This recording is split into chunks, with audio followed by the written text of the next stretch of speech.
asalaamualeykum wa rahmatullahi taala wa barakaatuhu. Mbokki jullit yi ñoo ngi leen di nuyu bu baax di leen ziyaar. ñu ngi leen di ziyaar bu baax Cheikh Omar. ngi leen di ziyaar bu baax a baax a baax comme niñ leen ko diggee woon rek. ngi leen koy bëgg a bokk ak yéen waxtaan boo xam ne moom mel na ni jamono xaw na ko laaj bu baax a baax a baax. ñu ngi ziyaar bu baax Cheikh Moussa ziyaare mbokki taalibe yi nga xam ne ñépp jaral nañ leen ñu bàyyi seen yitte di ñu déglu te ñuy ñàkk solo ñoo xam ne amuñu xam-xam amuñu sax lu ñu joxe nag xanaa kay yéen a baax rek yéen. ziyaare sama mag di ko balu àq bu baax ci julli gi soxna Ayda Mbay ak waa kër gi yépp. ziyaare sëñ Modou Mbacke Touré. Cheikh Baye xam naa dina ñëw ci kanam tuuti ndax débat bi moom débat bu ko intéressé lay doon ak mbooleem mbokki taalibe yi nga xam ne ñoom sunu ay kilifa lañ bu wér te nu bokk ak ñoom lislaam bokk ak ñoom yoonu Sëriñ Tuubaa ak sunu bokk yépp yi nga xam ne dañoo bokk réew mi bokk turuq suuf yi. waxtaan bi li ko waral sax xaw nañ koo junju mooy lii nga xam ne moom lañu seetlu ci jamono yii mu xew nga xam ne bari na ñu ko yëg ci suuf bari na ñuy dégg coow li tamit muy ay nit ñoo xam ne dal xewal nañu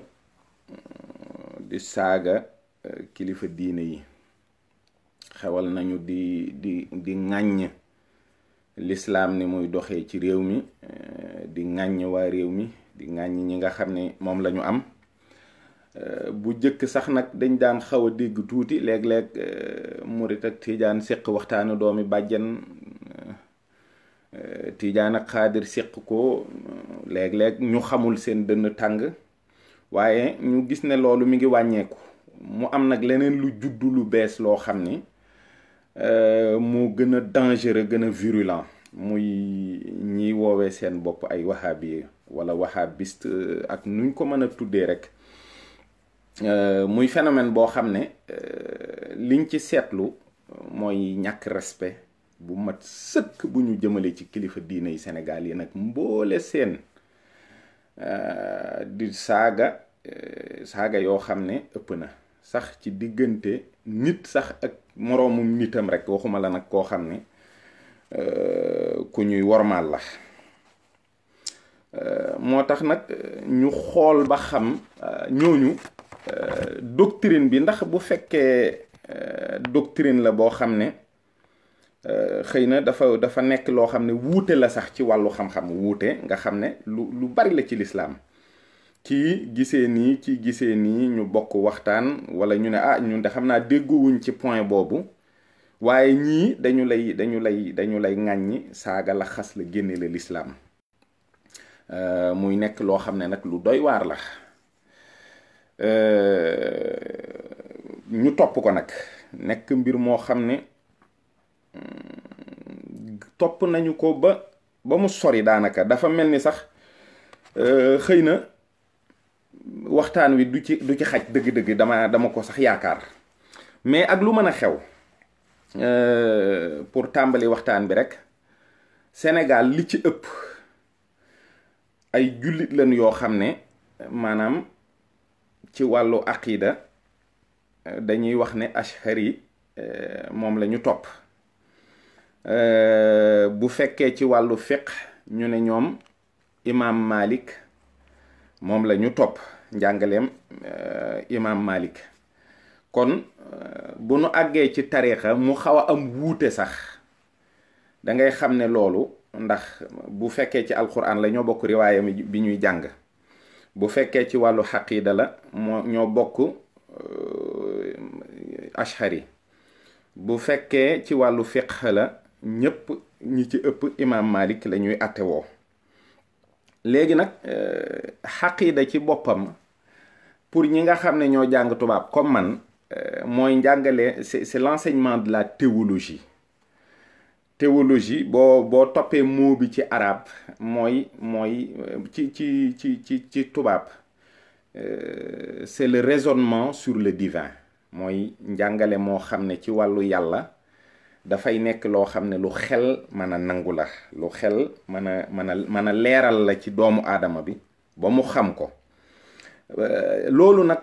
ku ko bëgg di nga yittewoo beneen xam-xam tamit bu ñuy wax ilmul kalaam, muy dialecte, maanaam dialectique ci boppam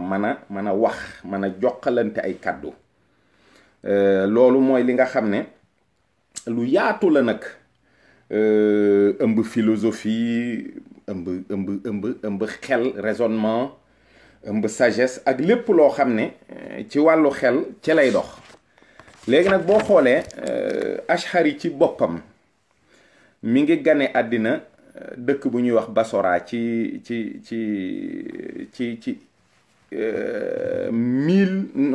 873 mi ngi faatu en 935. bon année yi tamit année grégorienne yi lay doon, mooy calendrier bi jànkatu arab yi di wax miladiya. boo xoolee moom mi ngi gane àddina tuuti rek bi nguurug Haruna Rashid, amirul muminin Haruna Rashid jeexee, nga xam ne moom aussi c'était l'apogée de l'islam daal. boobu fekk na moom nguurug amirul muminin Haruna Rashid dafa fekk l'islam am doole lool sax. mu nekkoon nag nit ku bari xam-xam,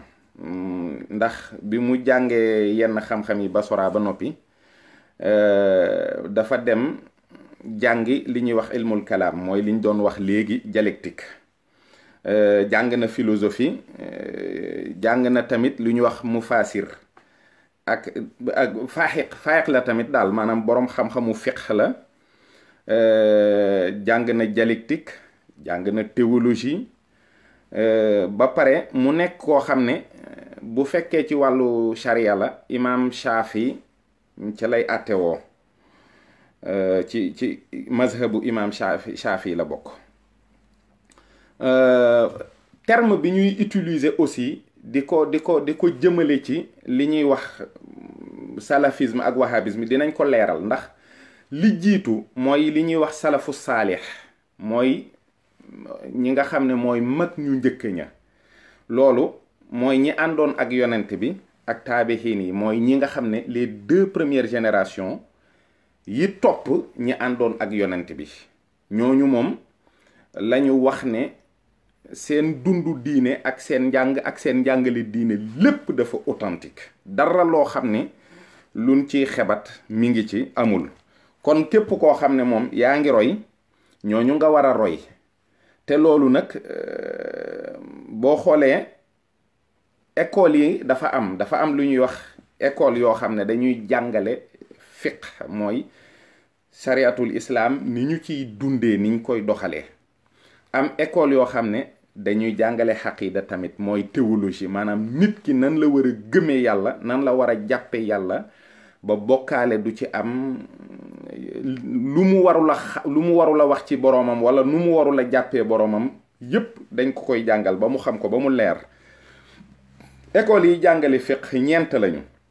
mooy imam Malik, imam Shafi, Abu Hanifa ak Ibn Anbal. mais noonu la amee aussi ci yi nga xam ne dañuy jàngale xaqida, mooy théologie. njàngale mi nag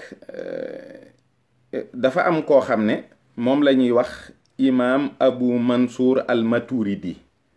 kooku école bi nga xam ne moom la ñuy wax les maturidites ci wàllu aqida, moom la ñuy roy ci xam-xam boobu. mi ngi juddu 852, mi ngi wàcc ab liggéey 944. Ouzbékistan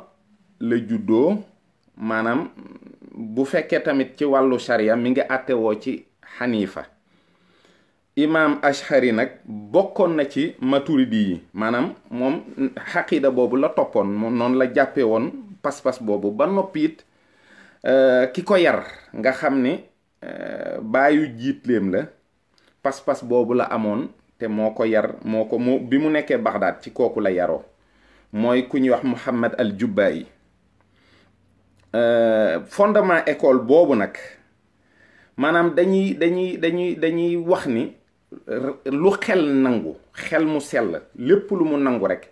loolu dafay war ci borom bi. foofu nag la wuute tàmbalee am ci digganteem ak Ashari mi ndax lu xel nangu war na ci borom bi, Ashari gëmul loolu. léegi na dafa am benn bis boo xam ne dafay waxtaan ak moom. Ashari ne ko dafa am ñett, dama la bëgg a nettali benn xisa boo xam ne ndax lii ci xilmul kalaam ci dialectique ci la ñu nekk ñoom ñaar di waxtaan. mu ne ko dama la bëgg a laaj boo xam ne dama cee bëgg tontu bu leer. dafa am ñett ñoo xam ne ñoo bokk ndey ak baay. kii dafa juddu maanaam di nit ku jullite ku jub ba ni mu faatoo nekkul ci dara lu naqari yàlla. kii juddu ñu bokk ndey ak baay mu dëng ba ni mu faatoo. kii juddu tuuti rek mu faatu, maam jotuñu ko togg jëf sax mu faatu. nu leen yàlla di àttee? baayu jiit leem nekk ko nga xam ne moo nekkoon ca la neex borom bi, kooku yàlla dina ko yóbbu ci aljanna ya gën a kawe. ka nga xam ne moo nekkoon ci li naqari borom bi dana ko yóbbu ci safara yi gën a suufe. liir bi nag sunu borom dana ko yóbbu ci aljanna yi ña mu yërëm. mu ne ko waaw, bu fekkee liir bi ci boppam daa jikki ba yàgg mu ne yàlla dama bëgg nga yóbbu ma ci aljanna ya gën a kawe, lu ko yàlla di tontu? mu ne ko bu boobaa sunu borom daf koy xamal ni ko jëfuloo lu la mën a yóbbu ci aljanna yooyu. mu wax yàlla ne ko yow mayuloo mu fu ma jëfee, ndax ba ma dee gone nga ma rey. mu ne ko waaw kay, xamoon naa ne dinga ma tontu loolu, waaye la tax ma rey la ca ba nga dee gone mooy bu ma la reyul woon soo màggee ab saay-saay ngay nekk. doomi baayam bi nekk ci safara ya gën a suufe daldi wax yàlla ni ko waaw kon yow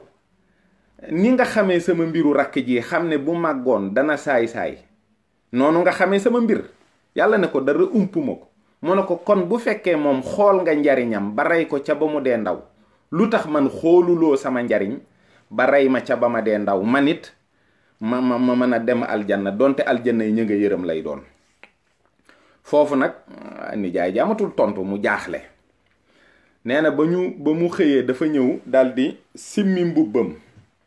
daldi koy sànni ci seen biir, daldi ne leen génn naa ci seen xaqiida bii ni ma simmee sama mbubb. ndax boobu yóbbu na leen ci xam-xam foo xam ne gag nañu. waaye bi ñu demee ba ci biir moom nag jaaxle na ci diggam ak boroomam nan la war a jàppee sunu borom. mu daldi julli guddi daldi ñaani yàlla mu xamal ko moom maanaam nan la war a doxee. nee na boobu nag la ko yonent bi sallallahu alayhi wa sallam feeñu daldi koy wax ne ko na nga yem ci sama sunna. mu nekk ci loolu ba nag yàlla dogal mu am ubbiku ci xaqiida bii nga xam ne moom la jàngale, mooy 2 fukki melo yi sax ci wàllu yàlla comme ni ñu koy jàngalee rek ñépp dégg ko. 2 fukki melo yu jomb ci wàllu yàlla ak li nga xam ne mën naa am mën naa ñàkk ci wàllu yàlla. waaye buñ dee jàngale xam-xam bi dañ lay wax ne la ñett yii moo mën a am ci xel. mooy loo xam ne loo ko dàq du tee nga xam ne lu nekk la, lu mel ni nekkug yàlla. benn xel bu mën a raisonner ba dàq nekkug yàlla amul. bi ci topp mooy loo xam ne lu ko xel indi du mën a nekk, muy lu mel ni beneen yàlla bu dul bii ñu xam. faw bu ko xel doon jéem a indi mu am ay manquement yoo xam ne dana la wóor ni lii nit ki nekkatul ci logique bu wér. ak loo xam ne nag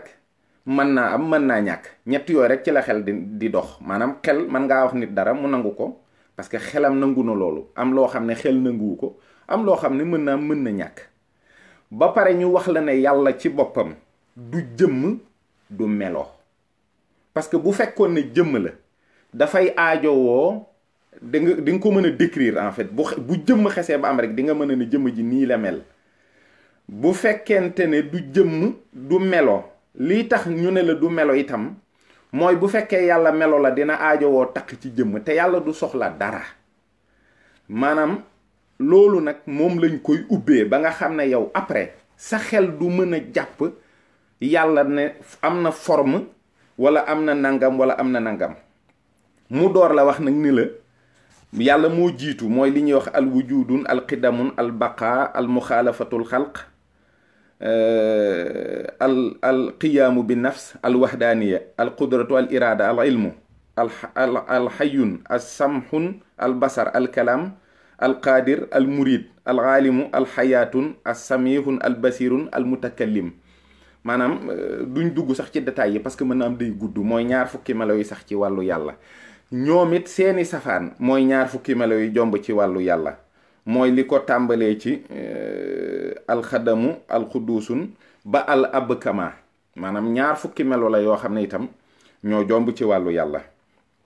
li maanaam mën a ñàkk mooy def ak bàyyi. maanaam suñ borom sàkk gi ma sàkk nii bu ko neexoon mu def ko, bu ko neexoon du ko def gi ak bàyyi gi ci moom rek la aju. waaye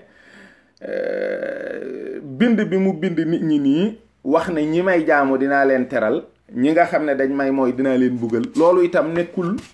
maanaam ci amul benn logique. moom lim bëgg rek loolu lay tëral, loolu lay doxal. nekkul koo xam ne dafa am ay contrainte ci def dara ak ci dindi dara, lépp ci coobareem lay dox waaye dara waru ko. li siiwal njàngalem Ashari nag mooy fi mu nekkoon boobu Bagdad maanaam dafa nekkoon capitalu monde bi presque, nekk capitalu xam-xam. ñëpp di fa daje, képp koo xam ne maanaam yor nga dara, yor nga bagage intellectuel, yor nga xam-xam, maanaam borom philosophie yi nga xam ne jóge woon nañu Grèce ñëw. àddina bi daje fa parce que diggante bi Haaruna Rashid jaar na fi ba nga xam ne l'islam àgg na fépp fu mu waroon a àgg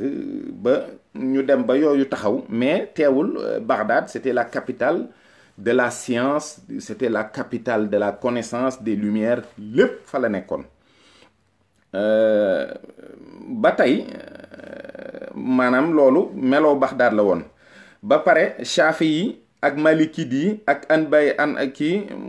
waa kër imam Anbalit yi jël ko di ko jàngale. maanaam mazhab yi nga xam ne école yi doon jàngale fiqh bu ñu tolloo ci jàngal nit ki xam-xamu xaqida, maanaam tawxiid ak ni mu war a jàppe yàlla,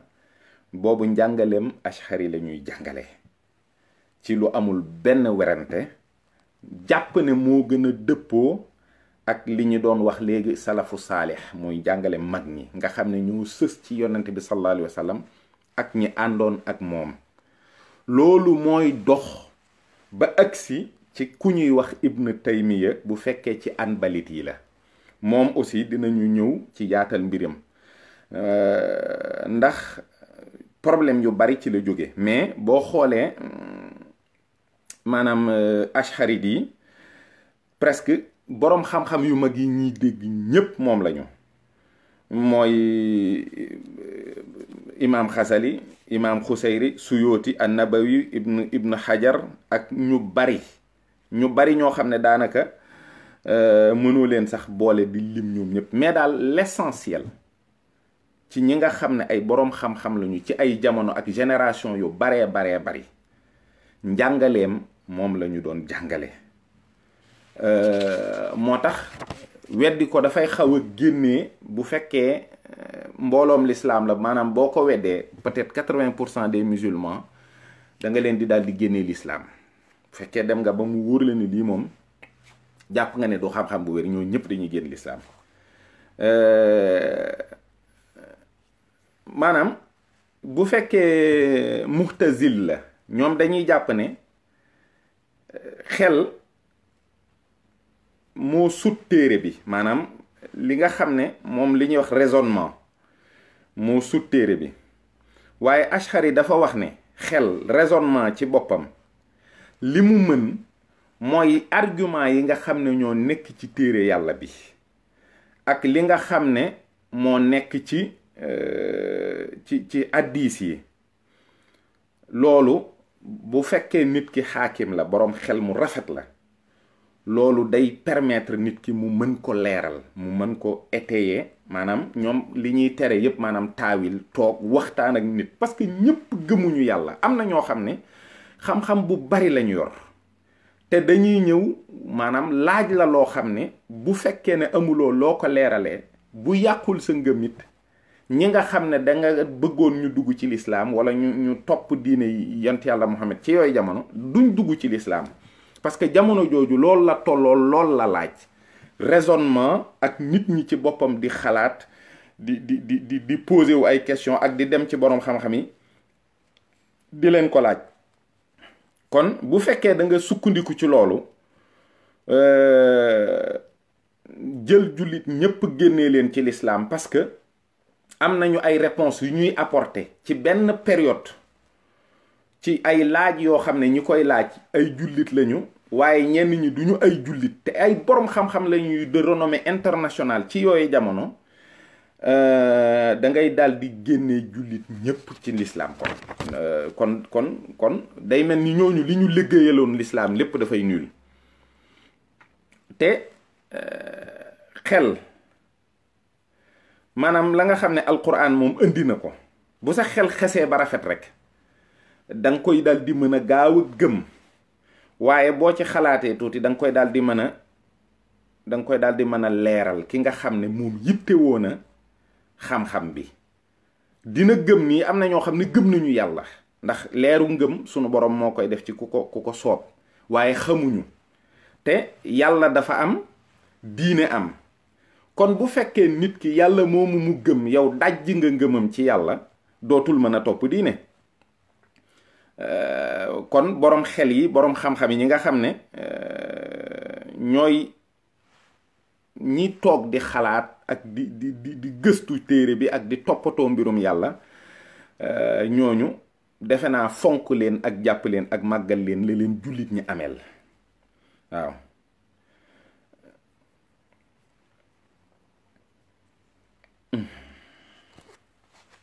kon loolu dafay am solo nit ñi mën ko xam parce que xel moo lay permettre d'après Ash'ari nga mën a établir les éléments de la foi par le raisonnement rationnel maanaam bu fekkee ne ngëm mi ngi ci yow Ash'ari li mu wax nee na sa xel moo lay may léegi yi nga xam ne yépp dafay dëgëral sa ngëm nga mën di ko dajale di ko tëral ci sa biir xel ak sa biir xol ba nga xam ne loolu saa su ne yow sa ngëm day yokku te foofu wax na dëgg ndax bi ñu demee ba ci biir ku mel ni imaam Xasali dafa doon jàngale jikko mu wax ne ñu bari dañuy wax ne jikko lii la jikko laa la te fekk na jikko ñi ko jàngale ñi ci ëpp manifestation bi lañu jàngale mais jàngalewuñu lan mooy jikko jikko leer la ci sunu borom boo xam ne bu fekkee yu sell yi muy joxe la rawatina xel même loolu sëñ Basiru sax bind na ko ci Minanul Baaqil Xadim dafa ne xel leer la ci yàlla waaye jikko la ci doomu aadama te it maanaam xel bu rafet bu sell mooy li ñuy wax xaakim mooy la première vertu cardinale boo déggee ñuy wax telle personne est vertueux maanaam ku rafet jikko la rek munoo ko tàmbalee ci lu dul xel ma rafet na te sell na kon xel ak njàmbaar li ñuy wax courage ak désir ak équité ak njub ñeent yi ñooy vertu cardinales yi ci la jikko yu tedd yooyu nga xam ne yonent bi dajale na ko ba yàlla na ko wa innaka la ala xuluqin azimin taxaw ñeenti keno yooyu la après nag boo xoolee lu ci tarxiis jëm kaw wala jëm suuf rek jur beneen jikko waaw Ash'ari nag dafa jàpp ne xilmul kalaam maanaam xam ko farata la ci jullit boo xoolee loolu mag ñu bari jàngale nañu ko jullit nekkul koo xam ne dafa war a ñàkk tontu parce que l'islam moo mel noonu faw nit ñi laaj la ndax yonent bi dafa ñëw indi lu bees fekk nit ñi yàgg nañu lool ci jaamu ay xërëm ñu wax ko ne ko yow yàlla ji ñuy wax fan la ne nu mel loolu yépp laaj nañu ko téere bii nga xam ne sunu borom def na tawféex yonent bi moom bi mu ñëwee jàngul kenn néewul diw moo ko jàngal loolu presque mel na ni moo sauvé téere bi ndax bu fekkoon ne jàng na ba mën a bind turam sax kon ñu bari duñu gëm ne téere bi moom waxi yàlla la kon am na solo pour nit ki am xam-xam boobu mooy xam-xamu dialectique bi ñu demee ba gis nga jamono yi amirul mu'minin Haaruna Rashid jëloon na sax borom ilmul kalaam yi tëj leen ay jamono waaye bi mu leen tëjee di doxal diine dafa àgg foo xam ne dafa boobu il était dans l'apogée de l'islam dafa yóbbu ay jullit dafa yónni ay jullit Chine ngir ñu toppatool ko foofu nit ñi ni ñu mën a duggee ci l'islam ñu laaj leen nag ba àgg ci laaj leen ne leen ndax yéen maanaam seen yàlla ji mën naa sàkk xeer bu rëy boo xam ne bu ko bëggoon a yenu du ko attan biñ leen ko laajee nag comme yooyu jamono moom ilmul kalaam dañ ko doon tere maanaam dialectique lañ leen tontu mooy ñun déedéet yooyu duñ ci wax yooyu moom loolu daal duñ ci dugg débat yooyu bi ñu ñëwee nag mbir mi xaw a metti Haaruna Rashid mu wax leen ne leen waaw yéen amul kenn ci yéen koo xam ne mënoon na argumenté ba ñooñu xam ne sunu borom bii ñu leen fa yóbbul amul morom nangam ak nangam ñu ne ko amuñu ko de mu ne waaw mais xam-xam boobu ñan ñoo ko yor ñu ne ko ñi ko yor ñoom nga tëj mooy ñi nga xam ne ñoom ñoo jàng ilmul kalaam ñi jàng dialectique ñoom nga jàpp tëj leen ci kaso bi ci la leen yeewee ñoom ñëpp wax leen ngir ñuy jàngale xam-xam bi parce que taawil c'est l'interprétation métaphorique c'est-à-dire ñu wax la ne la yàlla loxo dafa am loxo nga xam nga bu boobaa nit ki bu fekkee ci jamono yu njëkk ya la ba tey salafu saalix yi maanaam mag ñu njëkk ñaa njëkk dañ maanaam duñ ko interpréter dañ lay wax ne la boo déggee ñu ne loxol yàlla rek yow jàppal ne du loxo comme bu doomu aadama waaye bu fekkee da nga dugg ci xam-xamu dialectique bii am na ci foo xam ne interprétation day possible tant que juboo na ak la logique aussi de la langue arabe bu boobaa nit ki mën na la ne fii de li ci yàlla jublu ci loxo mooy kàttanam wala yërmandeem loolu nag ba tey nag ñoom seen jamono laajul woon sax débat yooyu parce que boobu ñu ngi dund ak yonent bi mu fi bàyyeekoo itam tuuti rek boobu l'islam it soriwul yittewoo guñu xam-xam bu yaatu boobu parce que dajee guñu ak ñoo xam ne seeni laaj day xóot seeni problème dafay rëy ba nga xam ne faw nga dugg ak ñoom ci ay débat te bari na fu yàlla di tudd ay loxo ay bët ay tànk ay nopp yàllaa ngi dégg lépp yàllaa ngi gis lépp loxo yàlla maanaam loolu nag taawil bi day am sens yooyu moo tax munu la ñàkk c'est-à-dire njàngaleem Ash'ari da lay permettre nga mën a am argument contexte bi nga xam ne moom ngay soxlaa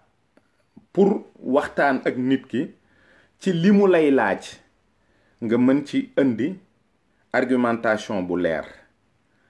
maanaam am na ci foo xam danaan la yàlla yorul loxo comme loxo nit ñi waaye ak tabeem la fay misaal maanaam ak li muy wax alxuraan dina wax nasullah fa nasiyahu maanaam bu dee ci arabe pur boobu effacement de l'esprit lay firi mooy nit koo xam ne maanaam ci xelam dañ ci effacer yàlla waaye bu boobaa xam nga yàlla tamit amul xel boo xam ne ndax dañ ne fàtte ngeen yàlla tamit fàtte leen waaye bu fekkee amul interprétation logiquement yàlla du fàtte yàlla moom munoo wax ba ñu ne yàlla day fàtte wala day réer wala nangam loolu amul kon bu amul benn interprétation nit ki du xam li ci boroomam jublu ci wax jooju te dafa am xeetu nit ñoo xam ne dañoo lank ne duñ topp yàlla ba ci seen xel ñoom boo xoolee day mel ni kon effacement de l'esprit dafa am mais bu dee côté yàlla bu boobaa la nga ciy jubloo wax mooy détournement maanaam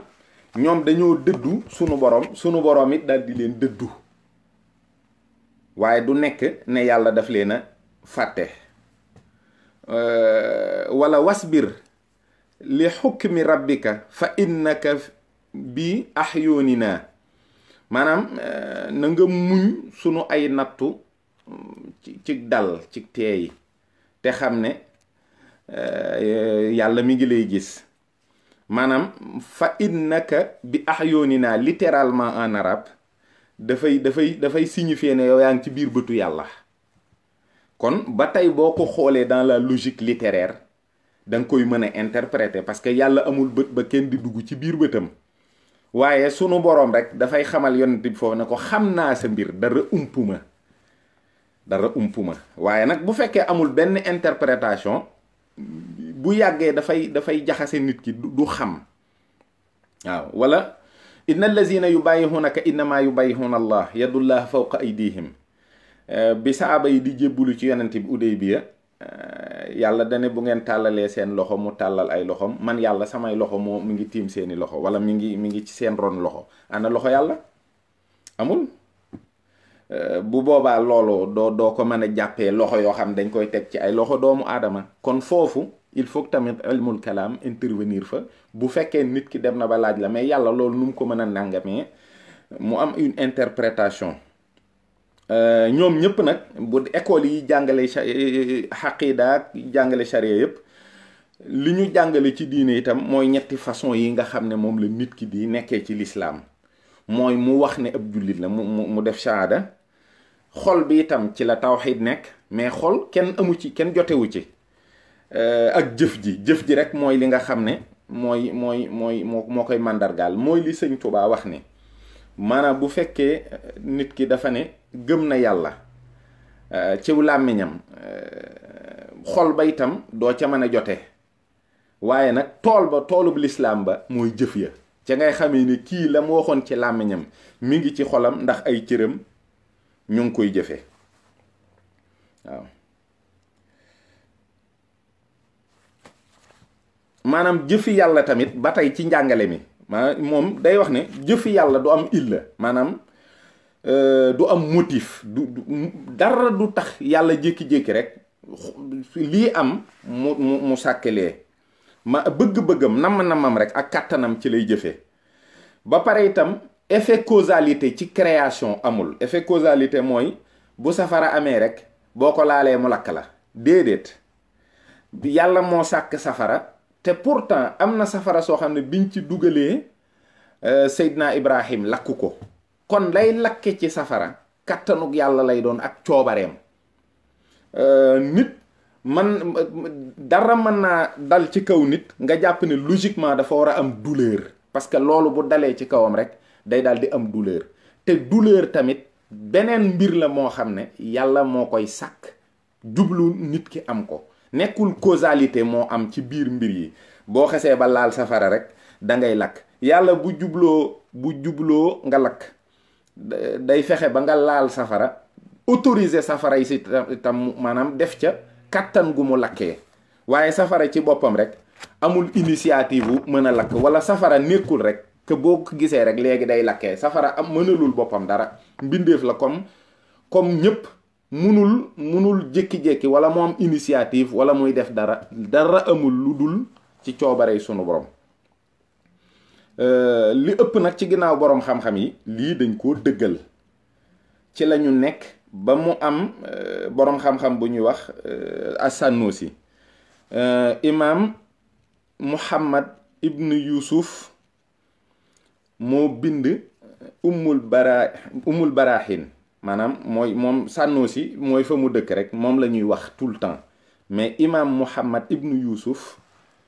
moom la moo bind ummul barahin ci la Sëriñ Tubaa nag sukkandiku bind xasida googu ñuy wax Mawaahibu Quddus nga xam ni lii lépp presque ci njàngaleem Ash'ari la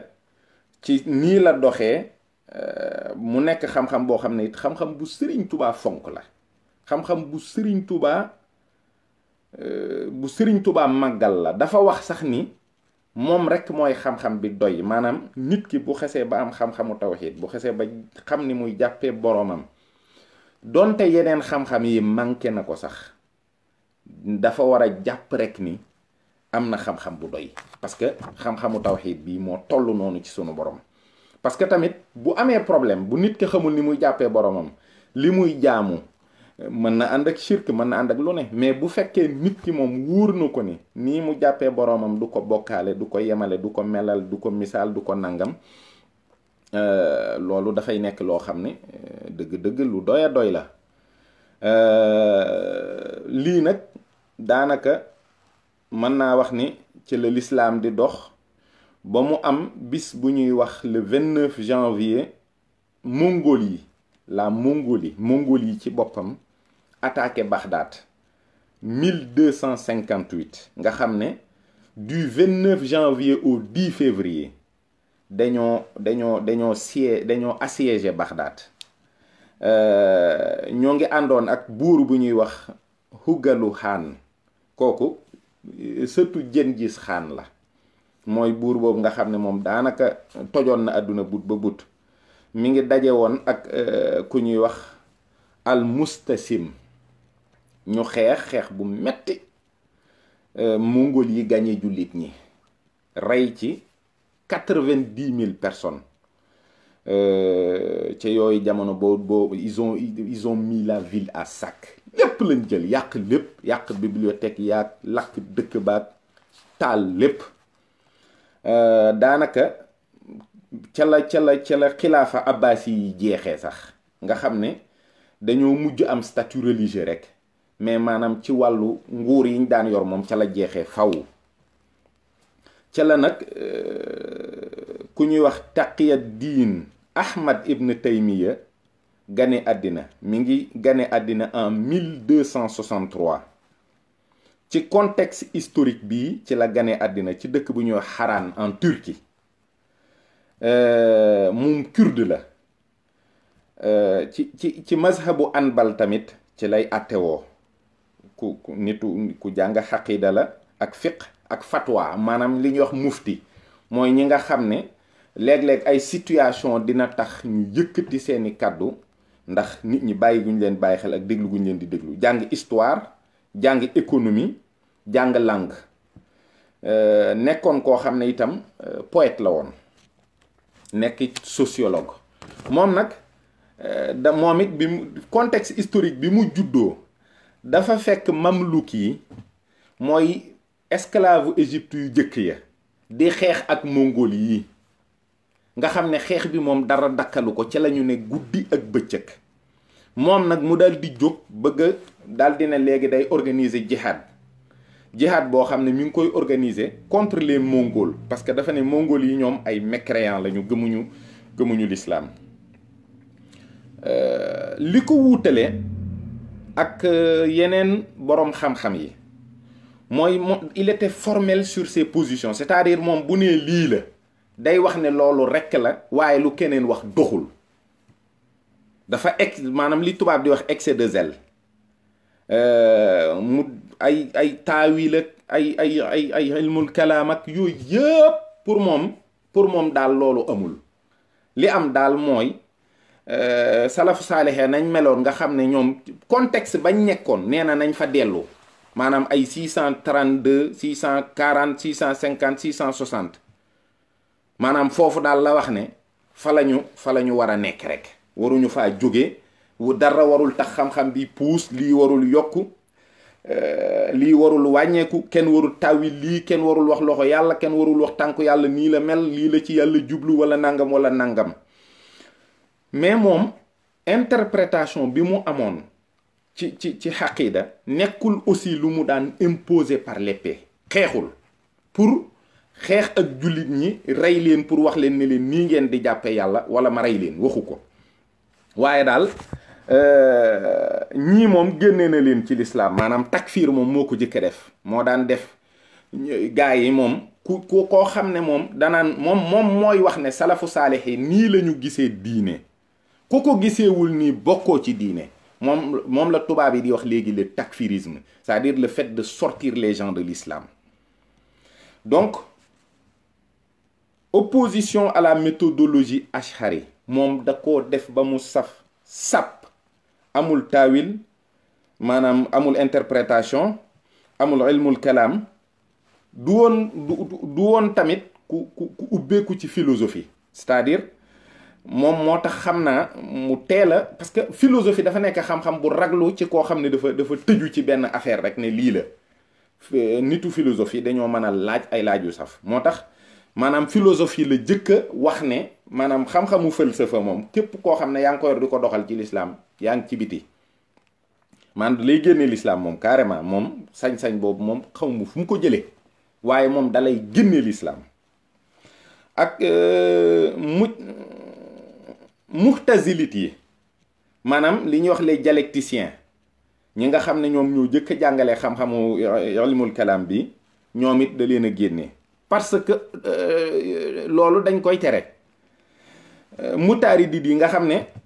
maturidit yi nga xam ne ñoom ñi ngi woon ci mazhab bi di jàngale xaqiida, moom it daf leen a génne ndax taawil ak ilmul kalaam. mais loolu mooy problème bu mag bi, c'est-à-dire ñàkk gi nga xam ne mooy li ngay ñàkk jubóog nit ci interprétation walla ci wax, nga xam ne sa mbokkum jullit la, wax na ne jullit la, yaa ngi ko gis muy julli ak yépp, nga am sañ-sañu taxaw ne ko yow génn nga l'islam. moom c'est le père du takfirisme moom. ba pare mu yokk ci yoo xam ne da ciy takfir nit, wax ne ci xaqiida la sukkandiku takfir ko, te loolu jotewul ak xaqiida dara. lu mel ni at tawassul, maanaam ngay ñaan yàlla bi jaay Sayyidina Muhammad par exemple, par le rang du prophète Muhammad, ngay ñaan yàlla, mu ne la loolu soo ko defee bokkaale nga ak yàlla. pourtant yàlla nga évoqué, maa ngi ñaan yàlla, allahumma, yàlla nga wax, mais bu fekkee nee nga bi jaay Seydina Muhammad rek, nee na yow génn nga lislaam. ak it ziyaare bàmmeel, loolu itam nee na képp ku ko def génn nga lislaam. màggal guddi gane àddina yont yàlla Muhammad ba tey, loolu nee na ku ko def génn nga lislaam. wax na itam ni képp koo xam ne dangaa jóg dem Médine pour ziyaara rawdatu yonent bi sallallahu alayhi wa sallam, génn nga lislaam. nee na daal en résumé, il n'y a que son avis qui correspond au salaf saalih. moom kese ni mu gisee mooy doxinu salafu saalih yi. rawatina nag ci li ñuy wax zaat, maanaam xam-xamu jëmmi yàlla. li muy wax mooy loxo yàlla wuute na ak loxo, amul interprétation. maanaam reconnaître les noms et attributs énoncés dans le Coran et la Sunna sans interprétation. waaw bu yàlla ne loxoom rek nga ne loxoom ne cell doo bu ne waaw ah loolu lum ci nga mu ne la déedéet, amul wax, amul interprétation. waaw maanaam loxo yàlla, kanamu yàlla, yadullah wajhillah ak tanazulaat yeeg yooyu ngay dégg yëpp du am benn interprétation. te boo xoolee ci njàngaleem Ash'ari attribut yi dafa wuute ak lii ñuy wax loxo, parce que loxo ak tànk ak yooyu dafa jëm ci anthroposophisme, maanaam nit nga man koo misaal taxaw di ko décrire, loolu jotewul ak sifaat, jotewul dara ak asmaa yi. kon bu amul sens nga taxaw ni nit ki bu fekkee dane loxo yàlla lan la ci jublu, nga ne ko boo ko interprété te génn nga l'islam, ndax loolu c'est un attribut divin, c'est pas un attribut divin, du sifaat du asma. waaw ba pare ñu tudd cër yépp yi nga xam ne yàlla tudd na ko ci alquran ba mu des bopp, ñu ne ndax parce que yàlla tuddul boppam ci alquran, bopp daal. léegi am nag ay boroom xam-xam yu jóg ne maanaam yii ngeen tudd yépp ay tur dajale ko, bu yàggee sax da ngeen di jëmmal yàlla jëmm joo xam ne amul bopp rek la dul am daal, waaye dina am jëmm. parce que tellement da ngeen a tere nit ñi ñu interpréter ba nit ñi finalement dañ naan am na loxo waaye wuute na ak loxo nit, am na tànk wuute na ak tànku nit, am na nopp wuute na ak nopp nit, am na bët wuute na ak bëtu nit, am na cër yi mu tudd yépp dafa wuuteeg sunu bos rek, bopp rek la amul. kon am na yàlla boo xam ne moom ma nga aras toog, nga ne ma nga aras toog, nga ne kon yàlla am na waaye bopp rek la amul. loolu moom mu day jur loolu ci xelu doomu aadama. Kon parce que xel mënoo ko téye. Quand tu demandes à la personne de ne pas interpréter, da nga koy yóbbu ci mu imager. Loolu moo tax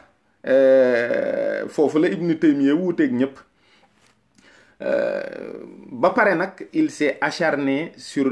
l'imam Ghazali et Ibn Arabi. Ñaari ñooñu moom deseelu leen dara. Dundam bépp nag ci lii la nekkoon rek diggante Mamluk yi ak Mongol yi. Maanaam daanaka il a passé le plus clair de son temps en prison. Kaso lañ ko doon tëj toujours. Foofu la bindee 2 fukki téere ak juróom yi mu bind. Mi ngi faatoo Damas le 26 septembre 1328 foofu la faatoo. Jamono nag continuer di dox ba nga xam ne même xam-xam bii mu doon jàngaleek ñi mu doon génnee ci lislaam yooyu day muy raaf di dem ba mu am ci suuf si nga xam ne tey moom la ñu tuddee Arabie Saoudia benn waay bu fa gane àddina bu ñuy wax Muhammad Ben Abdel Wahab. Mi ngi juddu en 1703. Ah oui, maanaam booba arab yi amagul waaye ci suuf si la rek. 1703 ci la gane àddina. Bi mu jàngee rek ba tàmbale moom it di wax. Yàlla dafa ko nattoo mu sukkandiku ci Ibn Taymiya ak Ibn Qayyim. Ñaar ñooñu ñoom la jël def leen bàyyi ci lislaam, jël seen xam-xam sukkandiku ci bu baax a baax.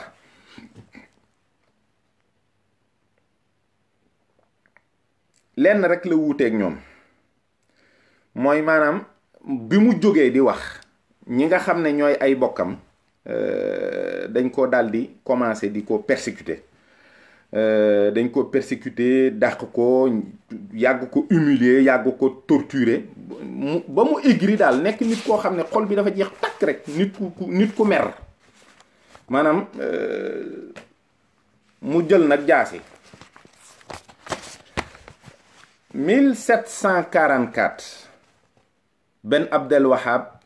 mel ni nag ku am aw tur ci biir naar yi ci biir suuf si ñuy wax, nekk prédicateur boo xam ne jàngalekat boo xam ne moom maanaam li muy jàngale da ko boole ak jaasi. Te booba Arabie Saoudia tuddagul Arabie Saoudia àgguñ ci, waaye dafa nekk foo xam ne dafa bari ay tribus guerrières, bari ay bandits de grand chemin, lu ne fa.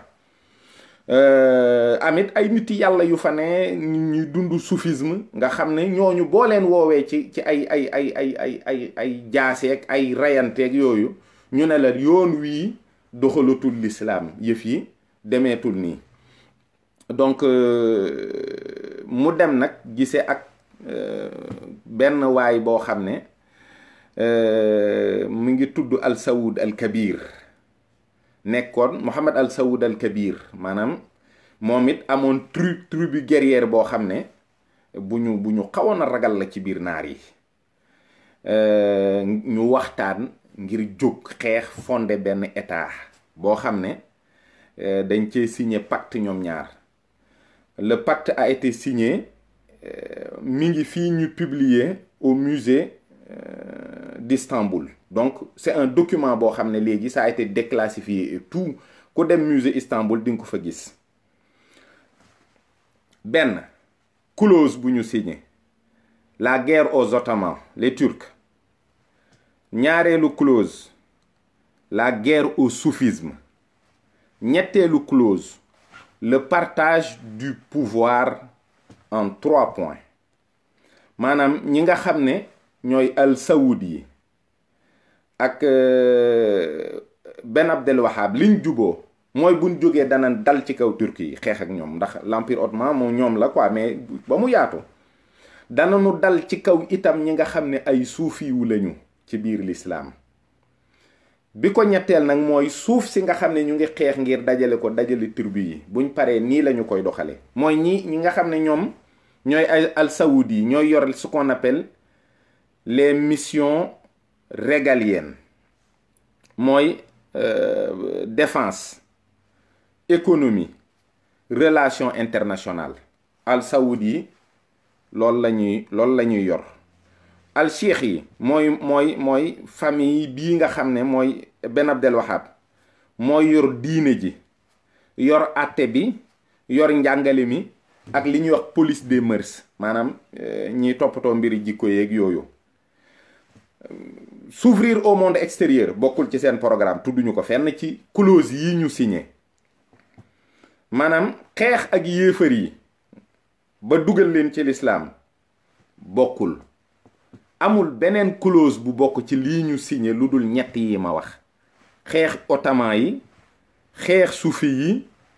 séddoo nguur gi ci ñetti point kenn ku ne yor ñett yi nga xam ne kii mooy yor économie mooy yor relation internationale moo yor défense moom mu yor njàngalim diine bi yor àtte bi yor police des mœurs ak éducation waaye nag bi ñu demee ba yàlla dogal lañ bëggoon ñu am ko tuuti rek nguur ga daanuwaat dig maanaam bi ñu faloo ba bi nguur gi daanu daanaka téeméeri at la l'Arabie saoudite a complètement sombré dans le chaos ba léegi sax tuddul Arabie saoudite ça a sombré dans le chaos rek bu fekkee nag ci wàllu littérature la Ben Abdel Wahab moom bindul dara lu ñuy waxtaane maanaam amul fu mu toj ci wàllu xam-xam yi ñuy waxtaane moom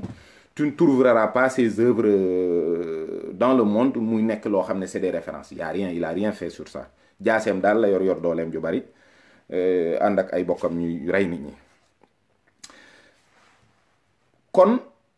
bu maanaam munoo ne wahhabisme munoo ne mazhab la ci wàllu fiqh munoo ne mazhab la ci wàllu aqida c'est pas une école de jurisprudence islamique. Ce n'est pas une école de théologie. Le mot wahhabisme aussi est un mot qui a été prononcé pour la première fois en 1848 par le consul général d'Angleterre à Constantinople. Parce que dafa am benn réunion bu fa amoon boo xam ne c'était pour les affaires qui concernaient les guerres tribales en Arabie. C'est-à-dire boobu sax dans la péninsule arabique tuddagul Arabie saoudite peut-être dina am tendance di ko wax nii mais consul général bu Angleterre moo jëkk a wax wahhabisme 1848 boole ko ci problème yi nga xam ne moom la ñu war a lijjanti ci péninsule boobu maanaam foofu arab yi nekk kon nekkul doctrine boo xam ne ci diine dafa am fondement boo xam ne nit ki mën na dem jàng ko di ko roy di ko dund di ko nangam déedéet moo tax peut-être ils se disent wahhabite mais bu fekkee am na ci ñoom ku bind wala ku xam dara Ibn Taymiya lay doon te Ibn Taymiya n'a jamais prôné la violence musul wax nañu rey benn jullit parce que dafa war a gisee nii yàlla moom daal nii laa gisee ku giseewul nii génn nga l'islam foofu la yemoon waaye daawul reyee Ibn Taymiya reyul kenn donc problème bi mooy Ben Abdel Wahab la foofu la violence bi tàmbalee ci li ñuy wax wahhabisme en 1902 Abdel Aziz Ibn Saoud nga xam ne sët la ci Al Saoud Kabir moo jugaat nag wax ne léegi daal dafa bëgg a dajalewaat nguuru maamam bi fekk na nag li ñuy wax nag la scène internationale léegi existé na maanaam Europe yor ay grandes puissances France Angleterre Italie Espagne Allemagne impérialisme am colonialisme am ak Amérique ak Chine ak Japon ak ce qu'on appelle les grands courants de pensée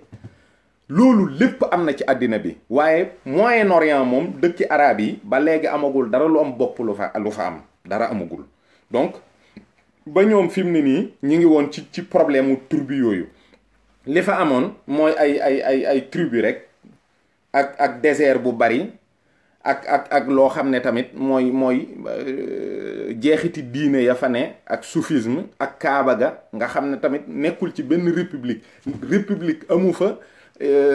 royauté amu fa dara amu fa jusqu'en 1902 mais Abdelaziz Ibn Saoud mii dafa dem àndaat ak bédouin wahhabite yi nga xam ne ay sëti Ben Abdel Wahhab lañu, nga xam ne ñoom presque fa ñu dëkk, c'est-à-dire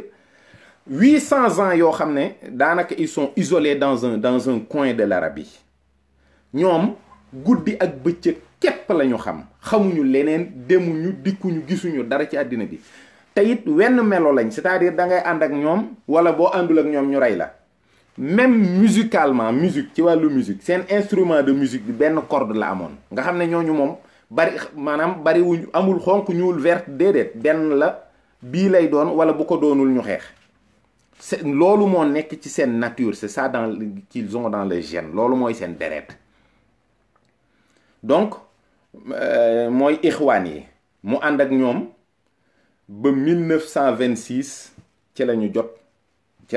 kaaba gi, ci la ñu jot maanaam ci la ñu dajale Màkka ba nga xam ne kaaba gi dafa nekkoon le joyau de la couronne de Ibn Saoud, maanaam ci la guerre bi jeex.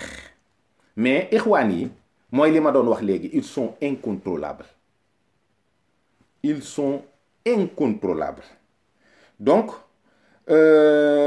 dañoo continuer ñoom di bëgg continuer di xeex rek, di rey, di dem. léegi nag Ibn Saoud ne leen déedéet, loolu moom def leen dànk rek, lii du sama awma programme wu continuer di xeex di dem rek, awma ko. loolu moo leen jëkk a wuutale. bi ci des mooy doomam yi mu jël moom Ibn Saoud yóbbu leen Angleterre ñu jàngi. ak itam li ñuy wax nouvelle technologie yi, booba jamono li xew sax bariwul, waaye ñoom ñu ngi commencé di ko am ndànk-ndànk.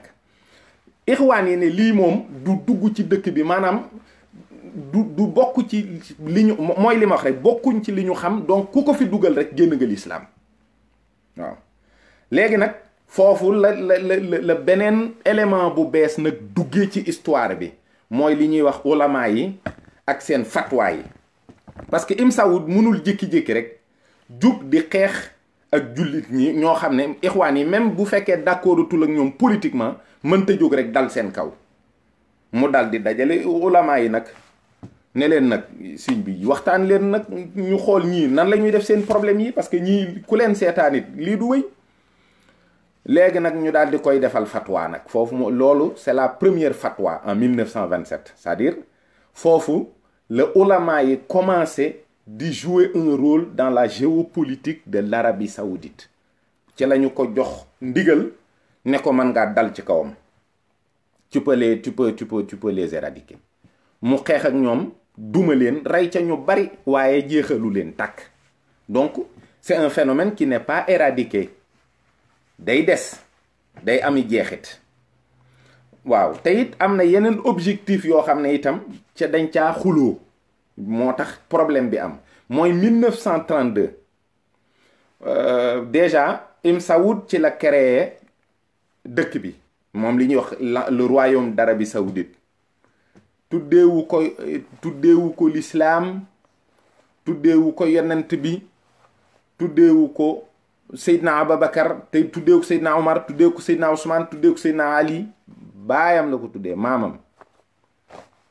a Saoudia. waaw ba pare nag mu am benn conseiller juif, Mohammadov, kooku maanaam dafa tuuboon sax dugg ci l'islam, mais moo ko conseillé mu créer le concept du Saint-Siège de l'islam. maanaam Makka ñu fexe ba comme Vatican ni mu nekkee le Saint-Siège de la chrétienté, ñu fexe ba concept boobu ñu doxal ko daal. loolu nag nga xam ne ci yooyu jamono presque tous les pays musulmans avaient refusé, ñoom ñëpp dañoo lànkoon, ils ont dit non non non, loolu c'est création la ci biir l'islam, kon duñ ko nangu. waaw mais Ibn Saoud dafa yeewu, comme Arabie saoudienne dafa bari ay tribu, képp koo xam ne chef de tribu nga takk na sa doom. donc il s'est retrouvé avec 45 fils légitimes, ñeen fukki doom ak juróom yoo xam ne jur na leen ci ay ndey yu wuute yoo xam ne ñaŋànk dëkk ba ñoo ko jox seen ay doomam yu jigéen. waaw moom mu daal di jàpp njàmburam. léegi nag daana def boobu jamono doxagul, daana def buy génn jël ay saako xaalis yu ndaw ndawaan def ko ci otoom di dox, di wax ne comme réew mi demeegul ni mu war a demee, yërmande ji mooy taxe bi nga xam ne moom la ñuy jëlee ci jullit yi aj si, boobu c'était la seule revenu de l'Arabie Saoudite, ñu ciy dimbali akus néew ju doole yi. léegi nag am na bis ndeysaan ñu ne dafa daje ak jenn jigéen joo xam ne dafa sonn, mu daal di wax jigéen ji ne ko dangaa soxla ndimbal, mu ne ko waaw damaa sonn lool. mu daal di yëkkati ab saako xaalis bu ndaw daal di koy sànni, ne soxna si daal di jël xaalis bi ba noppi di fëgg suuf si di wax naa ko yal na la yàlla génneel xéewal yi nekk ci suuf si yépp, yal na la yàlla génneel xéewal yi nekk ci suuf si yépp. moo tax yàggul dara rek 1932 ñu créé li ñuy wax Aramco. Aramco mooy société pétrolifère bi nga xam ne moom la américain yi séqoon ak Arabie Saoudia. te ndekke suufas Arabie Saoudia boo xaajee pétrolu àddina bi ñeenti xaaj, ñett yi benn bi moom ma nga ca seen suuf. waaw ñooñu nag américains yi bañ fa ñëwee, ndax moom xëy na bi muy joxe ay licence pétrole sax pour ñu prospecter suuf si, moom daawul toppatoo, yoonam nekku ci, moom ku ñëw mu jox la l'essentiel daal na nga joxe xaalis rek pour tàmbalee liggéey. mais nit ñi dañ daan ñëw di prospecter de duñ joxe xaalis. américain nag bi ñu ñëwee dañ faa teg xaalis bu bari, mu dàq ñëpp ne leen léegi nag yéen jël leen affaire bi ngeen seet. ñoom nag ñuy seet di seet, ci biir seet boobu dañoo ñëw installé en Arabie Saoudite encore beneen objet de discorde ak ixwaan yi ba léegi muy wahhabite yi. mooy ñoom bi ñu ñëwee fi ñu nekk dañ fay dund à l'américaine, te boobu dañ daan jaxasoo ak doomi famille princière Al Saoud bi, dañ daan jaxasoo ak ñoom, xale yi di dem di fa fo. da ngay gis prince arabe yi ba léegi dañuy wax ne foofu la ñu jàngee foo, fa la ñu gisee clim, ñu indil leen ay clim ci seen kër yi, ñoom it may leen ko ak frigo. am na ci koo xam ne sax day wax ne seen frigo bi ñu ko taalee 27 heures la toog pour am glace, parce que minute bu jot kenn ñëw ubbi xool ba xam ndax affaire bi nekkul glace. maanaam ci ay 1932 la ñuy wax. waaw piscine singom yi nee na booba singom moom bokk na ci li nga xam ne moom ku ko yor daanaka patron ngay nekk ci seen biir saoudien yi, dañ lay fonk lool. waaw ak ay boîte de conserve yi nga xam ne dañ leen ko daan may buñ ko lekkee ba pare di ci fo. kon arab yi gis nga mbir mi ngi commencé di changer, nekkatuñu dans un cadre d'un débat religieux, ñu ngi commencé di dugg dans la géopolitique. donc lii presque bi ñu demee ba deuxième guerre mondiale jeex, ci la Franklin Roosevelt wax ne pétrole léegi dugal nañ ko ci problème de sécurité nationale u Amérique, te lu ñu fonk lay doon, lu ñuy taxawu lay doon. loolu nag tax na nañu fonk Arabie Saoudia. ca la gisee ak buur bi Al Saoud ci boppam, ci benn bateau bu ñuy wax le Quincy en 1945. ca la ñu signé nag ay accord, mooy pétrole bi moom daanaka Saoudia dañ koo bàyyee américains yi ci njëggu yomb tuut te teew, te ñoom américains yi ñu di leen wottu, di leen protéger. ba léegi ixwaan yi wax rek ne léegi ñii ils ont pactisé avec le diable. kon ñoom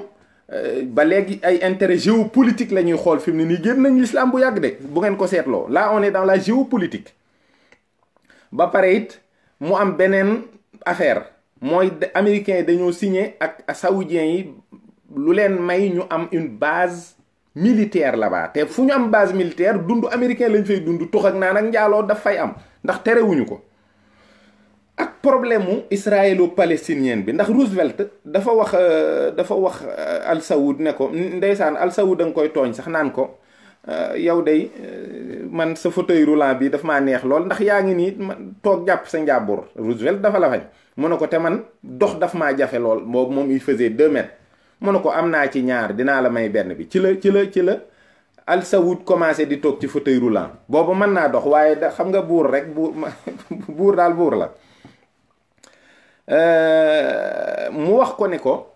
problème mu Palestine daal daal jaaxal na ma, te ma bëgg ci jël xalaat. mooy israéliens yii dañu leen a bëgg a indi fii ci Palestine ñu dëkk fi. Al Saoud ne ko man day li Hitler def yahud yi lu metti la lu ma ñaawlu la waaye lu tax ngeen bëgg a jël suufu arab yi jox ko yahud yi yéen kay bu fekkee régler ngeen problème bi duma ngeen Allemagne jël leen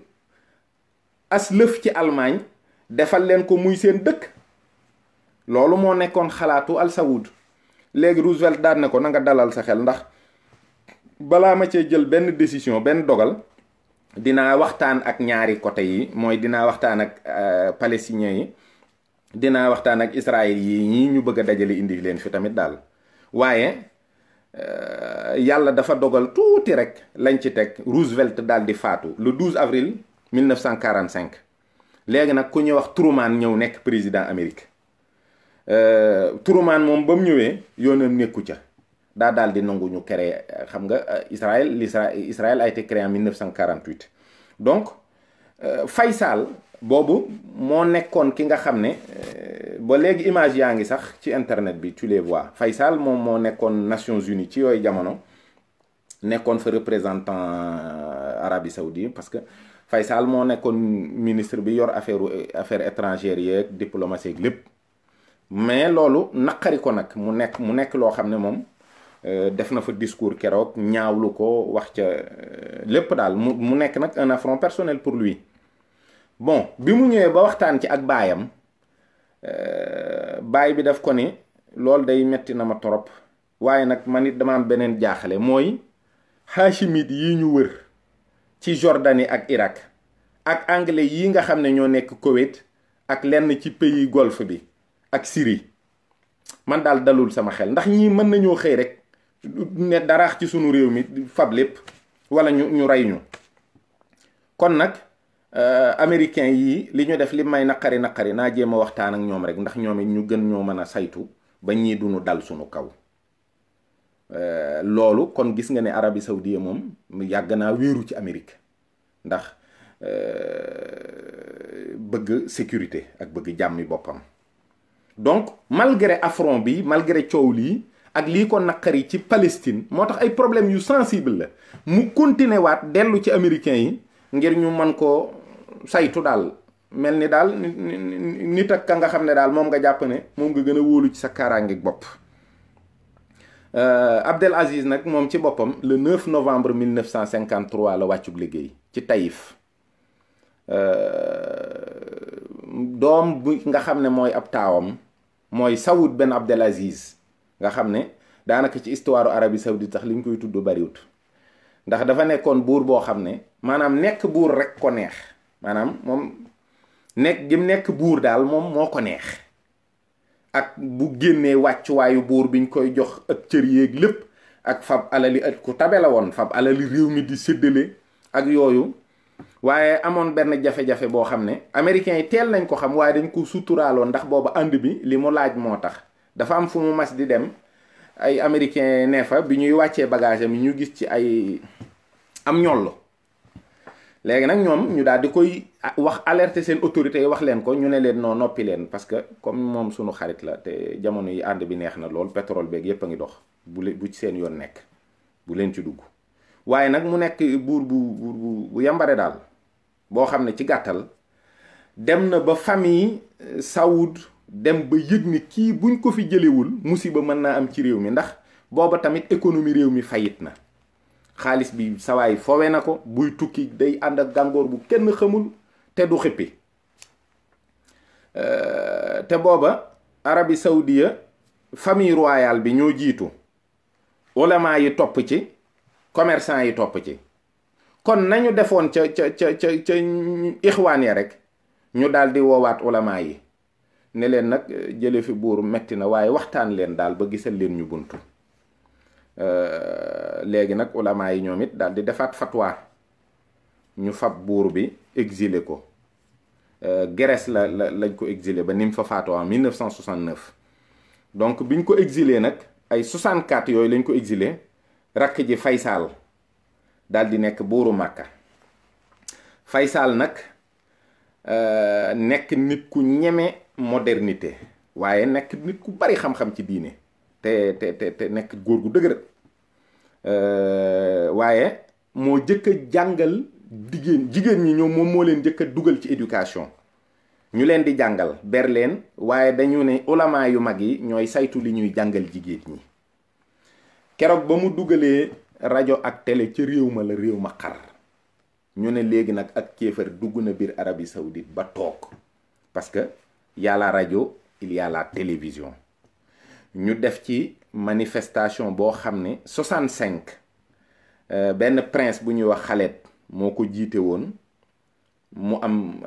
ay wahhabite yu ne ci biir famille bi ñu dugg ci biir fusillade éclatée ñu rey prince bi. c'est une histoire qui va rattraper le roi Faysal. donc biñ ko reyee même baayam sax ñëw na ne Faysal soldaar bi rey sama doom nañ ko rey. mu ne ko déedéet soldaar bi rey sa doom daf ko rey ndax dafa nekkoon ci loo xam ne dafa nangu l'islam nanguwu ko waaw ndax dafa def lu contraire à la loi. mu ne ko nañ ko sanctionné mu ne ko duñ ko sanctionné mu ne ko ba doo ko def mu ne ko déedéet duma ci def dara waaw. 67 nag ci la li ñuy wax la guerre des 6 jours éclaté mbooboo fekk na 48 ñu installé Israël. léegi Israël dugg na ci contexte géopolitique u Moyen-Orient bii nekk fa état. américains yi nga xam ne ñooy wayjuru saoudiens yi rek ñoo leen di sàmm ni ñuy sàmmee seen doom ñoom ñoo jàppale Israël ba mu taxaw ñu dooleel leen armé leen defal leen lépp bi ñu guerre ak arab yi ci juróom benn fan dóor leen dóor yu metti affaire ba nag nekk loo xam ne dafa feebar Faysal daanaka Faysal ca la gëj a reetaanee parce que affront ba dafa metti woon te moom mu dem ba yëg ni américains yi ci boppam ñoo armé israéliens yi moo tax après li ñuy wax économie àddina bi Faysal daf ko paralyser ndax boobu pétrole bi moom la jàpp la xam ne mooy dooleem léegi nag mu daal di te pétrole bi booba jamono toog nañ ñetti at yoo xam ne daanaka mbiskit ku gën a seer ndax niñ ko yombale woon waaw. léegi nag bi ñu demee ba 1973 ñu geeraat arab yi ak israéliens yi léegi nag Syrie ak Égypte def ca ndam yu rëy ndax ñoom arme russe yi lañ jël mais bi ñu jëlee armement russe yi américains yi wax ne ñun bu ñu seetaanee russe yi ba arme yii bu ñu leen seetaanee ba ñu gañe kon day mel defetu Amérique la américains yi jaaraat ci suuf dem armé waat israéliens yi ba ñu ne ngodd ñu xeexate xeex bu mitti waaye dara waaw. Faysal nag boobu nag la gën a toj nag mer waaw nga xam ne dafa bloqué pétrole bi ba barilu pétrole bi doon jar $2 di jar $17 station Amérique yépp amatul carburant nit ñi di rang coow la ni kur biir Amérique waaw ba yëf ya dem ba metti nag. te booba guerru Vietnam bi tamit metti na ci américains yi ndax seen porte-avions yeeg seen yëpp dañoo am problème gars yi jaar ci suuf dem waxtaan ak moom it mu ubbilaat leen fa Aramco rek ne leen nag na nekk loo xam ne daal bu ko kenn yëg waaye américains yi sax dañoo dem ba ci biir ñu ne ñun sax amuñu woon problème mu ravitaillement pour sunu armée yee waaye dañoo bëggoon rek tester ba xam ndax Faysal mi dana jubóog ñun boobu américains yi dem nañ sax ba ne ñoom est-ce que duñu envahir l'Arabie Saoudite moom li ñuy wax rek le 25 mars 75 l'histoire l'a rattrapé Faysal mi ñu ko tuddee nga xam ne mooy rakki kañu reyoon ca manifestation ba moo ko dóor bal mu dee rakk ji li ñuy wax Khaled Ben Saoud daal di jël nguur gi Khaled Ben Saoud mii nag nekkoon koo xam ne dafa yàgg a topp Faysal nekk ku rakk ju déggoog magam daal te daawul sax wax ay politique ak yooyu mais il était dans la gestion des affaires moom nag ci moom la yëf yi accéléré c'est-à-dire dafa nekkoon ku mën a yor am réew yàlla dogal Arabie Saoudite lépp accéléré wu maanaam reine d'Angleterre ba mu fa ñëwee dana mësta gis ay grue yu toll nii ci àddina am réew moo xam ne luñ fa war a tabax ci ñaari at tabax ko fa ci ñaari weer luñ fa école yi université yi immeuble yi day mel ni ay ngay roose rek muy sax lépp di réew mi daal lépp tàkkandoo rythme bi nag nekk rythme boo xam ne tamit ba pare saoudien yi au lieu ñoom ñu ne ñoom ñooy liggéey seen réew ñu dem jëli main d'œuvre étrangère bu saoudien du liggéey waaw. mais boobu réew mi dox na dox boo xam ne gaaw goo xam ne modernité bi léegi rajo nga fa télé nga fa te Faysal ba mu fay dugal télé noonu la def dafa am ku mu jàngloo ay aaya alquran daal di koy diffuser ne leen lii bonut jaasi la rek mi ngi méngoog ni nga koy jëfandikoo rek yow yaay xam jaasi ji nan laa koy jëfandikoo. léegi nag lii moo jur tension sociale yi c'est-à-dire dëkk boo xam ne tàndarma ak café la ñu xam ak astaghfirullah tàndarma ak warga xëy rek oto yi tuuru ci dëkk bi immeuble yi nit ñi comprendre tuñu c'est-à-dire ils étaient tellement dans l'opulence qu'ils sont devenus fous ñëpp dof ndax xéewal yu bari. te xam nga yàlla wax na ci alquran ne samay xéewal bu ma leen ko sottee da ngeen di dof am na ñoo xam dañuy bew donc ci lii la ñu ne. lii nag aussi buñ la nee nit ñi dof rek jàppal ne lépp ngi ci biir ndax ci la nit ñi di jàng tux même bu dee dañ koy nëbb ci la ñuy jàng naan sàngara ci la ñuy jàng njaaloo ci la ñuy jàng lépp naar dafa saay-saay. am nag koo xam ne Juhaymaan al-Utaybi xëy rek daal di assiéger Kaaba gi en 1975 ndeysaan moom sëtu ixwaan ya la mooy wahabit ya xëy rek am ku jël rajo jumaay Màkka ji wax ni na ngeen ñëw ngeen sujjootal Mahdi bi ndax ñëw na dinañu leen génne ci kéefër gi ngeen nekkee yéen ñépp. léegi bi affaire bi éclaté nguuru Arabie Saoudite soldaar yi nguur gi ne ñoom duñu dugg ci Kaaba gi di tiire. loolu armée pakistanaise ak GIGN bu France ñoom ñoo sowe Kaaba gi waaye boobu rumeur yi gars yi dawal mooy saoudiens yi ñoom ñoo ko récupéré parce que boobu bugguñu ñu wax ne ay jullit dañoo seetaan ba ñeneen ñu dul ay jullit ñëw sowe Kaaba gi ak l'islam. bañ leen jàppee bi yëf yi jeexee ñiñ ci jàpp juróom benn fukki wahabit la ak ñett mooy ixwaan yooya ñu dañ leen a jàpp moom dañ leen a jàpp rek exécuté leen. waaye am na ñu gis ne keroog la li ñuy wax alqaida juddu. Juhaymaan mi al-Utaybi ixwaan la wahabit nee na al saoud yi ay mécréant lañu ay yéefar lañu. nee na itam mi ngi leen di reprocher modernité ndax c'est anti-islam waaw ak corruption maanaam xaalis bi nga xam ne dafa nekk ci dëkk bi di dox ci wàllu ger ak yu kenn xamul. lii lépp nag mi ngi xew ba 1978 fekk na Iran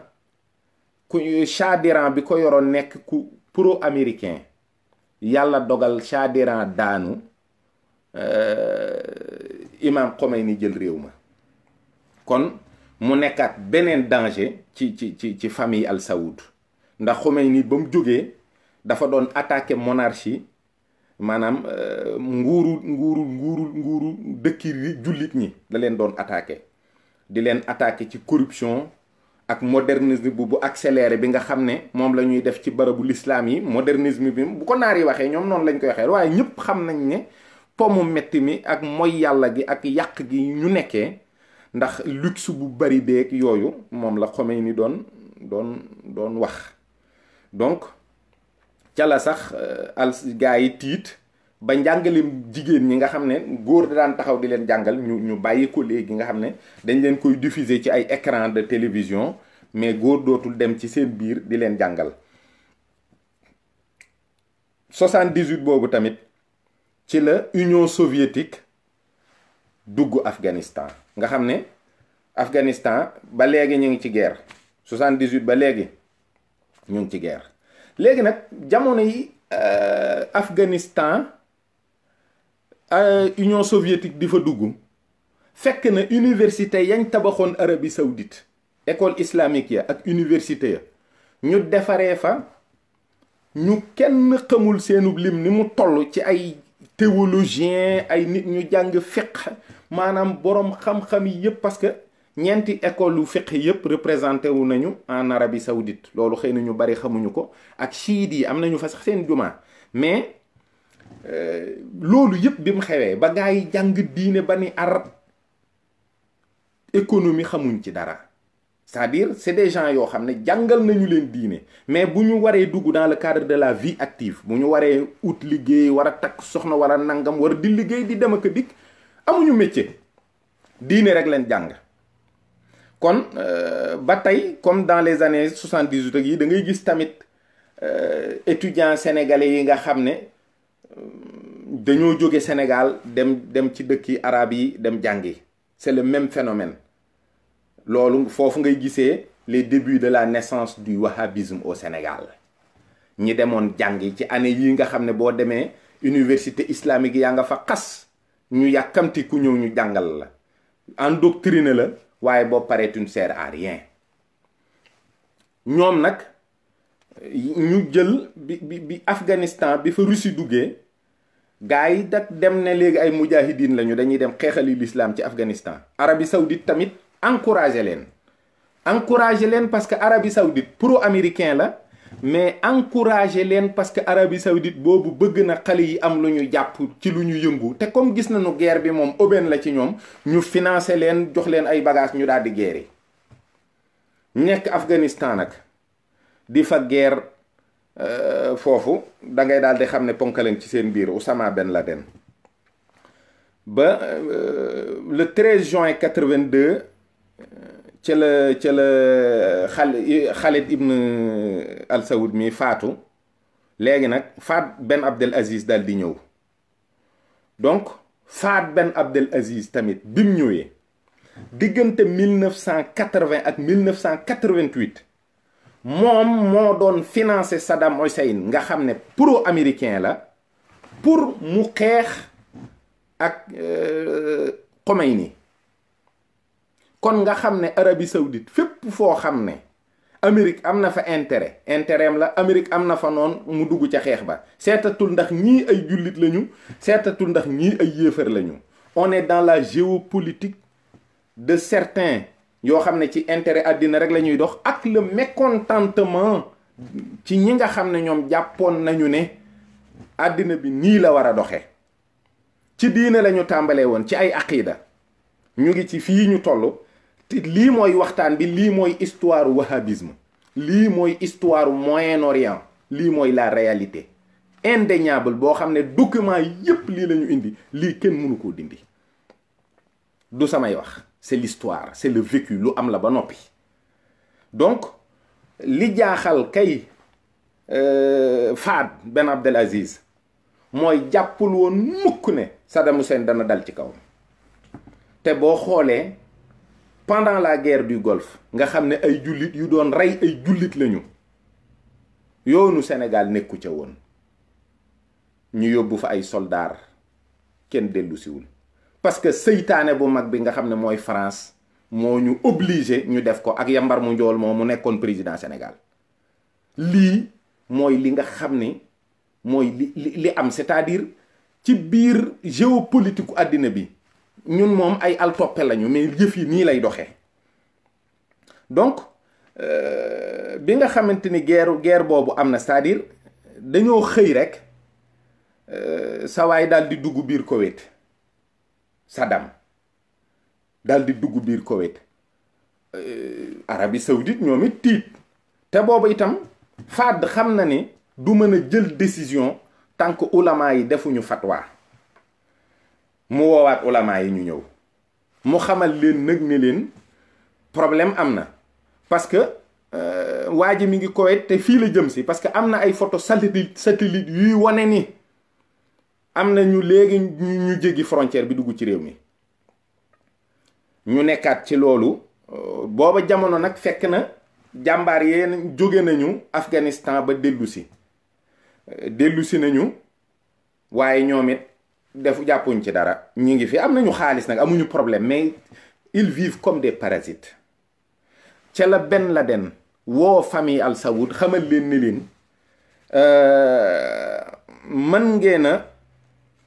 mën nañu leen a jàppale ngeen xeex ba réew mi dara du ci dikk ñu ne ko waaw baax na ba dañ koo taxañ rek waaw baax na waaye yow toogal rek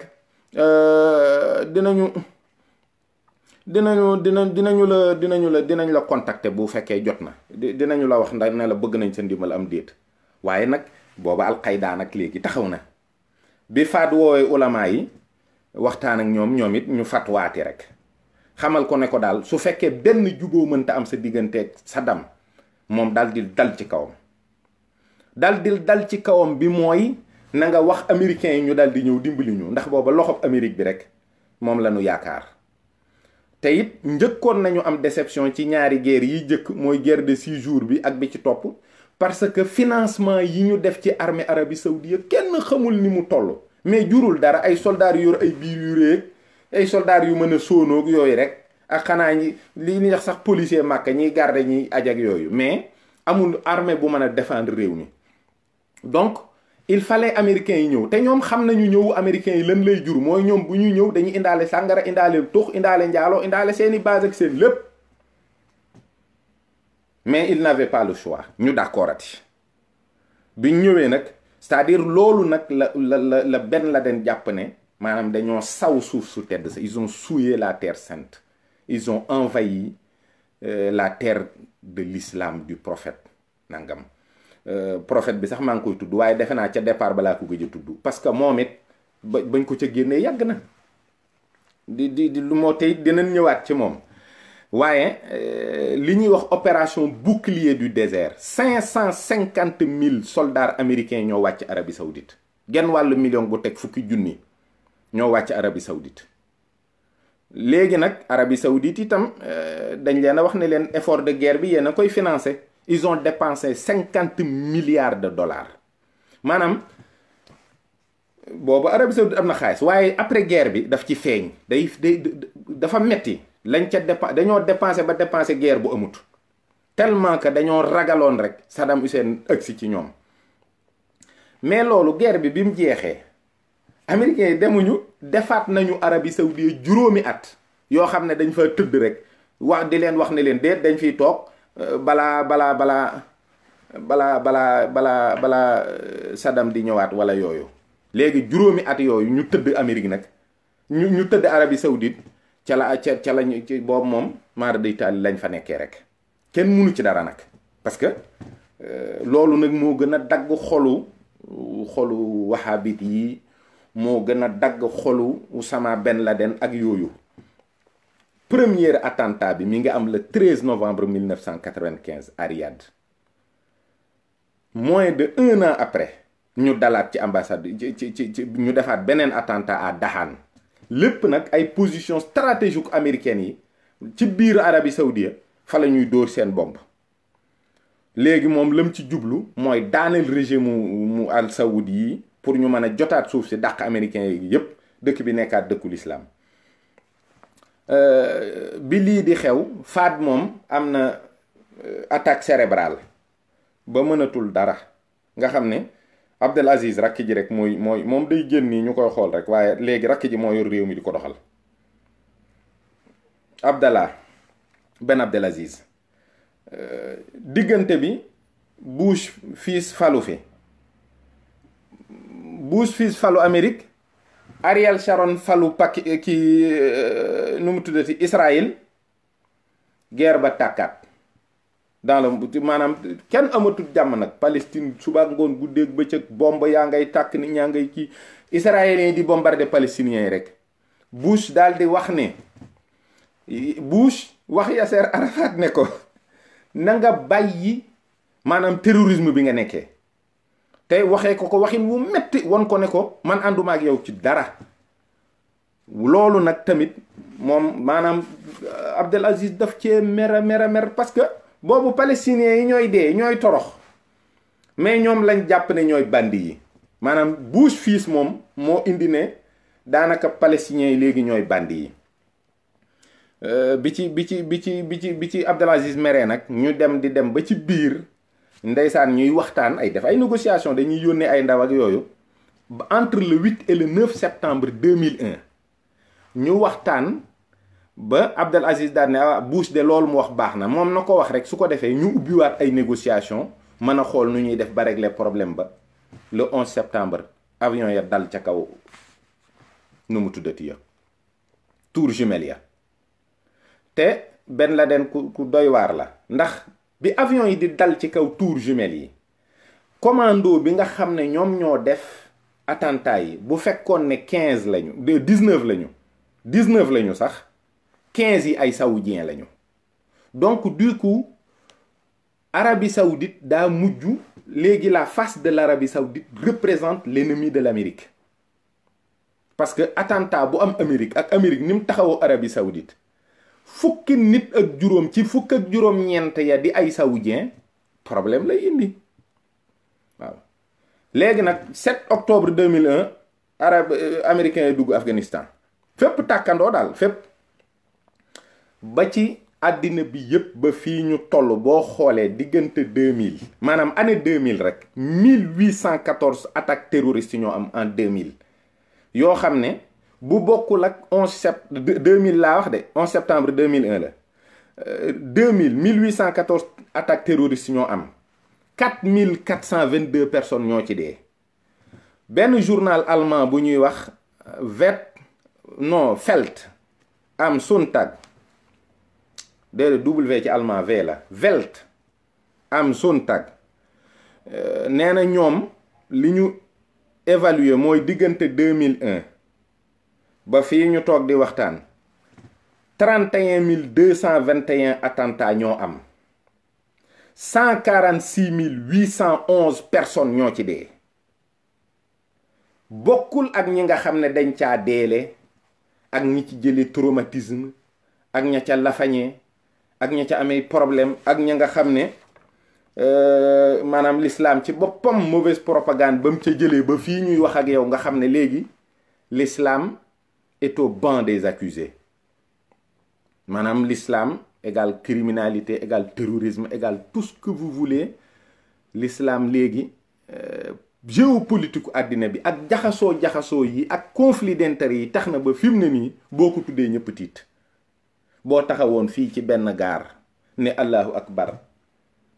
di nga xam ne yàlla gan la ci dëkk bi ci boppam te moo ko moom ndax léegi police ak gendarmerie ñëpp wër la te loolu jëf yi moo ko indi pour des problèmes yoo xam ne dëgg-dëgg ba léegi tuddatuñu doxalinu l'islam tudduñu fiqh tudduñu xaqiida génn nañ ci débat boobu yàgg na waaw ñi nga xam ne ñooy financer nag wahhabisme bi parce que loolu c'est très important gis nga ixwaan yi anglais yi ñoo leen jëkk a financer parce que américains yi ni ñu doon récupérer pétrole Moyen-Orient bi surtout au niveau de l'Arabie Saoudite te boobu anglais yi ñoom ay Syrie xeetu weccet yooyu la ñu yor loolu dafay nekk problème te boobu bëgguñu jàmm am ndax kon musiba day continuer rek américains yi dañuy récupérer lépp am na ay financement en fait la totalité presque des financements du wahhabisme mën naa la wax ne la c'est des financements privés en commençant par les frustrés de la famille royale Al Saoud am na ñoo xam ne nguur gi ni muy doxee neexu leen ay frustrés lañu am na ay hommes d'affaires am na ñoo xam ne dañoo isolé rek mais ils sont riches te financement yi bu fekkee c'est les financements saoudiens la plupart mi ngi transiter par l'Égypte ba tey gisal sénégalais yi demoon Égypte jàngi foofu lañ ñamee koppari wahhabisme bii fa lañ ko lekkee ñëw Sénégal saaga suñu kilifa yépp mais tout est financé et xoolal pacte ba nga xam ne moom la Ben Abdel Wahab signé woon ak Al Saoud Al Kabir mooy attaquer le soufisme combattre le soufisme kon histoire la boo xam ne c'est partie de la géopolitique c'est partie de problèmes d'intérêt de conflits d'intérêt politique donc ñii am na beneen financement aussi boo xam ne c'est le Qatar en personne ñoom ñooy financer yenn yi nga xam ne moom ay yu mel ni Ansari Dine yii di toj Mali loolu financement yooyu c'est le Qatar ça passe par le Croissant Rouge qatari yi dañuy financer wahhabisme Arabie Saoudite par des financements privés dañuy financer wahhabisme kon ay Boko Haram al Akmi al nangam yooyu ngay dégg yépp financement yi côté yooyu lay jóge ça transite nag soit par la Turquie soit par l'Égypte soit par nangam mais ay yi ngay dégg yëpp ay ansaaru diin ay ñi bëgg a indiwaat xilaafa yeeg ñooñu ñëpp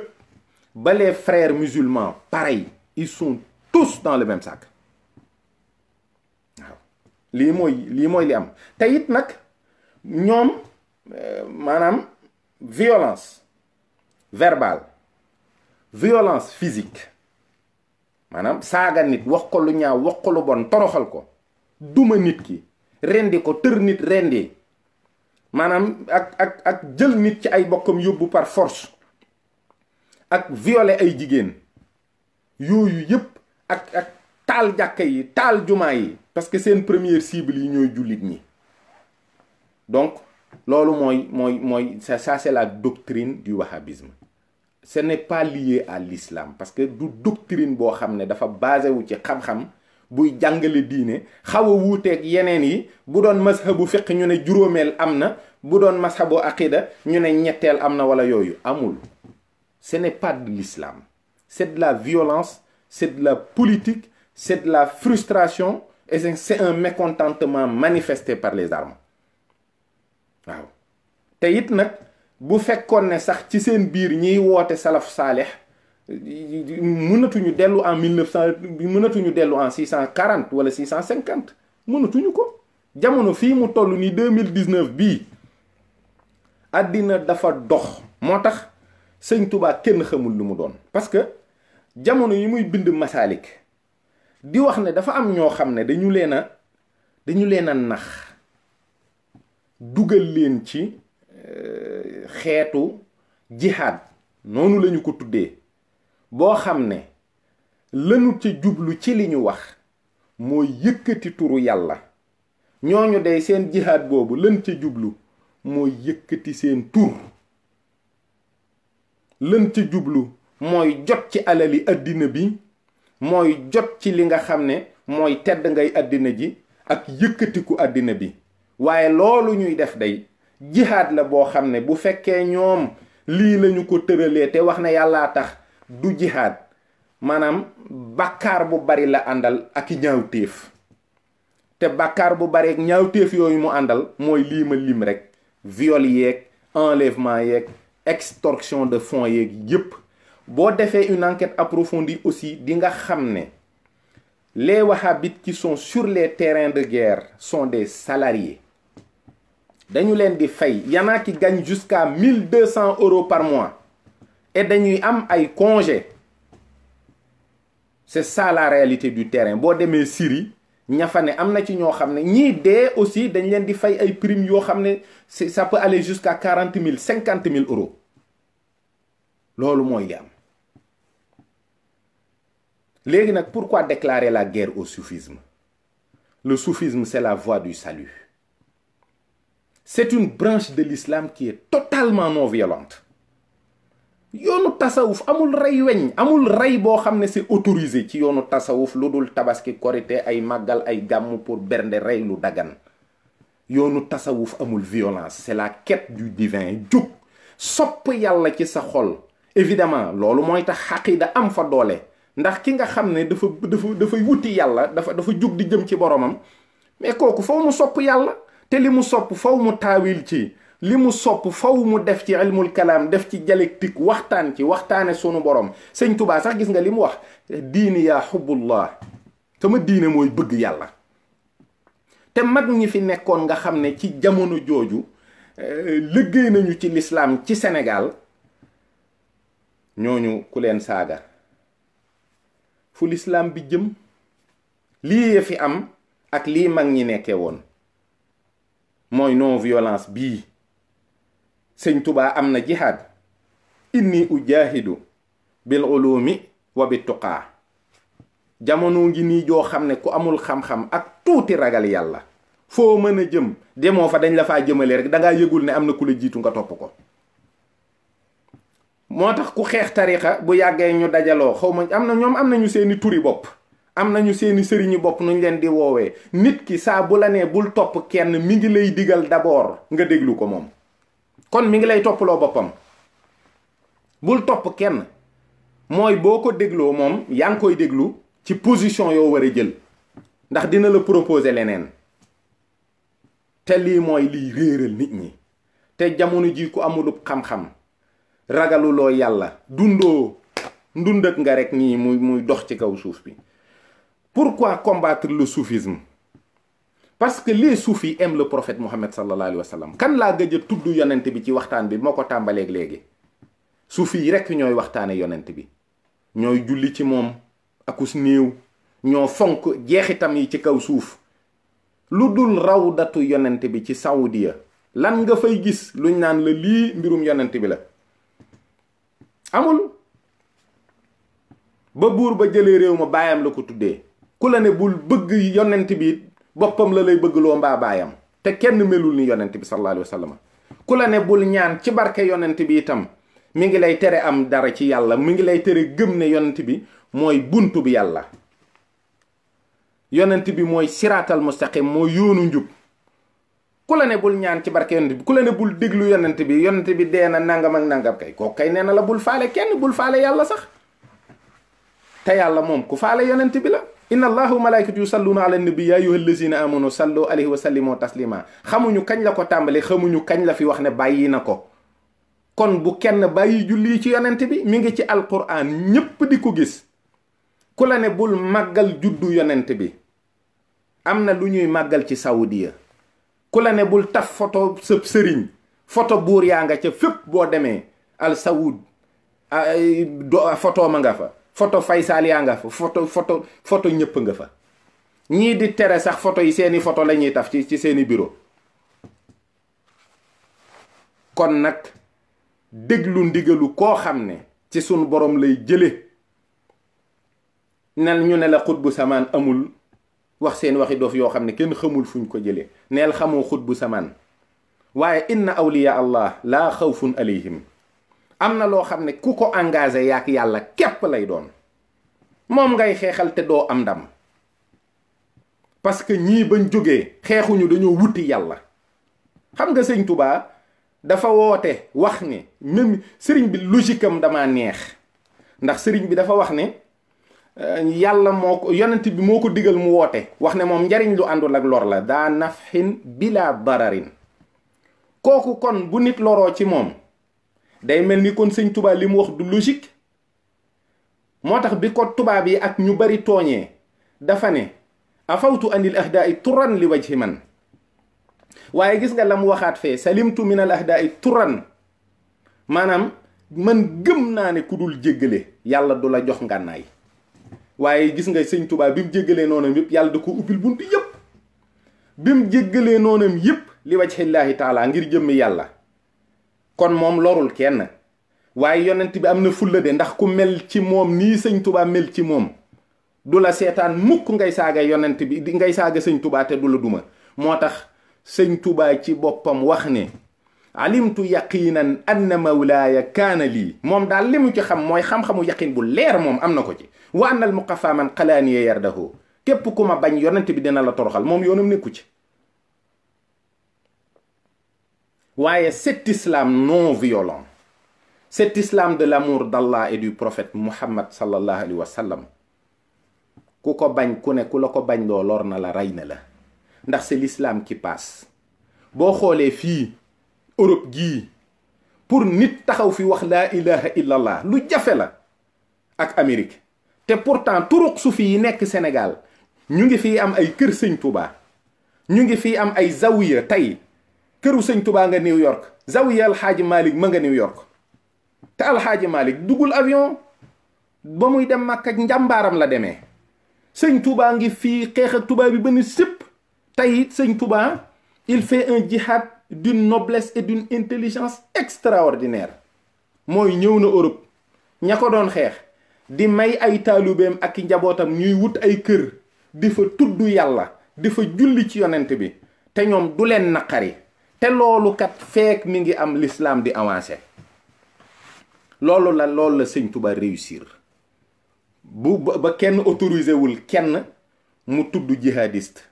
moom léegi mu ne moom jihaad lay def waaye nag bil ulumi wa bi tuqa foofu rekk la secret bi ne. waaye coono yi am ci àddina bii ak ñaawteef yii ak jaxasoo bii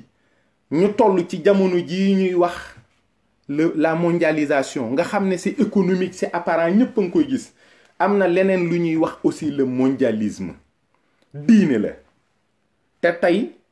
dans le mondialisme tu trouveras à la même place le wahhabisme et le sionisme parce que c'est des doctrines violentes yoo xam ne qui implosent le judaïsme de l'intérieur, qui implosent l'islam de l'intérieur. Doctrine yii ñoo bokk ci tawat yi nga xam ne daanaka léegi parce que même société secrète yi sax dañ leen di utiliser ndax financement yi franc-maçon yeeg nit ñu bon ñëpp mën nañoo utiliser doctrine yii am fu ñu làqatu ba toroxal seen mbokki jullit te jullit ñooñu ñu embrigadé pour ñuy def loolu duñu xam sax ne loolu foofu la jógee ñu jox la xaalis rek nga lekk tu sais pas d'où vient l'argent nga yor sa làmmiñ bu rëy di tararari. nañu bàyyi tariqa suufi yi ci Sénégal. Cheikh Al Ibrahim Niass lii mu def ci Nigéria est-ce que waa Boko Haram réussir nañ ko? Pour l'instant Boko Haram ay victimes rek lañ fay def di rey ay nit rek te moom il a réussi à mettre dans l'islam une centaine de millions de personnes. ñooñu nag bu ñu taxawee ne bis bii ki nu dugal ci l'islam gane àddina sunu xéewal la taxaw ci ay stade di wax laa ilaha illallah nga nekk sénégalais sa xol di dagg ngay wax ne lii du diine di mer di bon da dut sa baay du ka nga yaakaar waaye ñépp a ci war a bëgg ndam li yàlla defal sénégalais yi ci l'islam jaarale ko ci tariqa suufi yii tariqa tiijaan lii ci Cheikh Omar Fouti yu def ba silsila bi dox ba agsi ci alxaaji Malik agsi ci maam Ablaye Niass ak ñooñu ñëpp ñooñu ay jàmbaar lañu de ñooñu ay jàmbaar lañu de ku leen wax lu ñaaw wax nga ko ay nit yàlla pire bokkul ak gaynde gii nga xam ne moom it dafa jug rek ne ñee ñooy samay nawle ba yàgg mu romb leen di wëy dem ca yonent bi ci boppam mu ne ko sawaay sa mbir a ngi jaarul ci kenn maa la jox mooy maa xuus minallaahi sëñ Tuubaa ne ci yonent bi laa ko jëlee lii war naa naqaris gor wala jullit wala ku dëkk Sénégal di sénégalais lu dul lii du sunu identité nationale parce que amatuñu dara. Gis nga Sénégal la voie du salut du Sénégal c'est l'islam, c'est les tariqa soufi. loolu rek moo mën a dimbali Sénégal amul identité musu ko am. tubaab yi bàyyi lu ñu identité bàyyi ñu liberté choisir une identité te xam nañ ne seuls les tariqa soufis sont incontrôlés ndax ñoom kat dañuy déglu ndigal te ka ñuy déglu ndigalam it day déglu ndigal ndax moom sëñ Tuubaa waxoon na ne waxuma la sax dee waaye sukuraat képp du ko jub sukuraat rek du ko def ba fiy jóge waaw du fi jóg mukk mi ngi fi kon nag mbiri boppam moo koy sàmmal boppam le seblaat waxoon nag ku jéggal ay noonam duma ko xulool loola itam xolam foofu la toll wax na dëgg waaye nag sañ nañoo wax nit ñi ne leen wottandiku leen ndax moom jéggal na leen waaye yonent bi kat ku noonoo sëñ Tuubaa du la jéggal de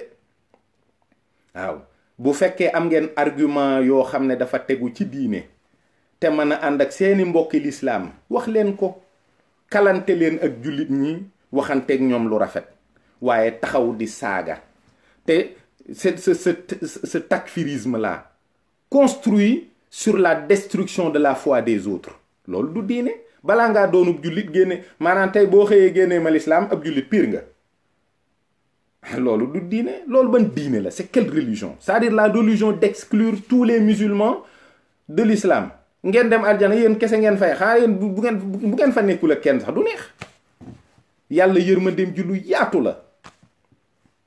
kon nañu ko rafetal te seet nu ñu mën a def ba jullit ñi gën a bari ba jullit ñi gën a dund gën a mucc laa ilaha illallah gën a jëm kaw te loolu violence du ko def parce que nous sommes dans un monde où il y a trop de doctrines yuy xeex subaak ngoon guddeeg bëccëg il y a trop de sociétés secrètes seytaane na ngi liggéey lu rëy waaw leerug yonent bi nag ñi ko yor di ko doxal rek ñooy ñu baax ñi mooy ñi nga xam ne ñi ngi woote ci jàmm di woote ci bëgg yàlla ak bëgg yonent bi sallallahu alayhi wa sallam lii mooy liñ ci jot a gëstu doon ko jéem a leeral. Je pense avoir été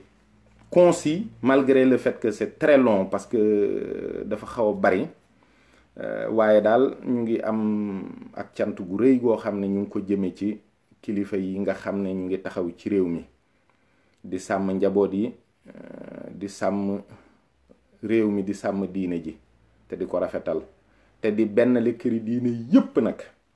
te di ci liggéey boo xam ne buñ demee ba ci kanam tuuti dinañu xam njariñ li ndax biñ jógee di ñu jéem a feqale rek xamoon nañ ne buñ juboo lislaam gën a am sag, gën a am sutura. yàlla na nu ko yàlla defal te teral ñu ci barkeeb Seydina Muhammad sallallahu alayhi wa sallam sangu-sangu yépp.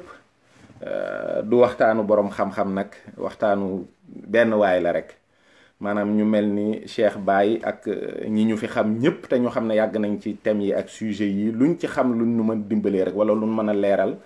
ñoo ngi leen ciy déglu te di ko sàkkul ñépp. asalaamu aleykum wa rahmatullahi taala wa barakaatuhu. jërë ngeen jëf.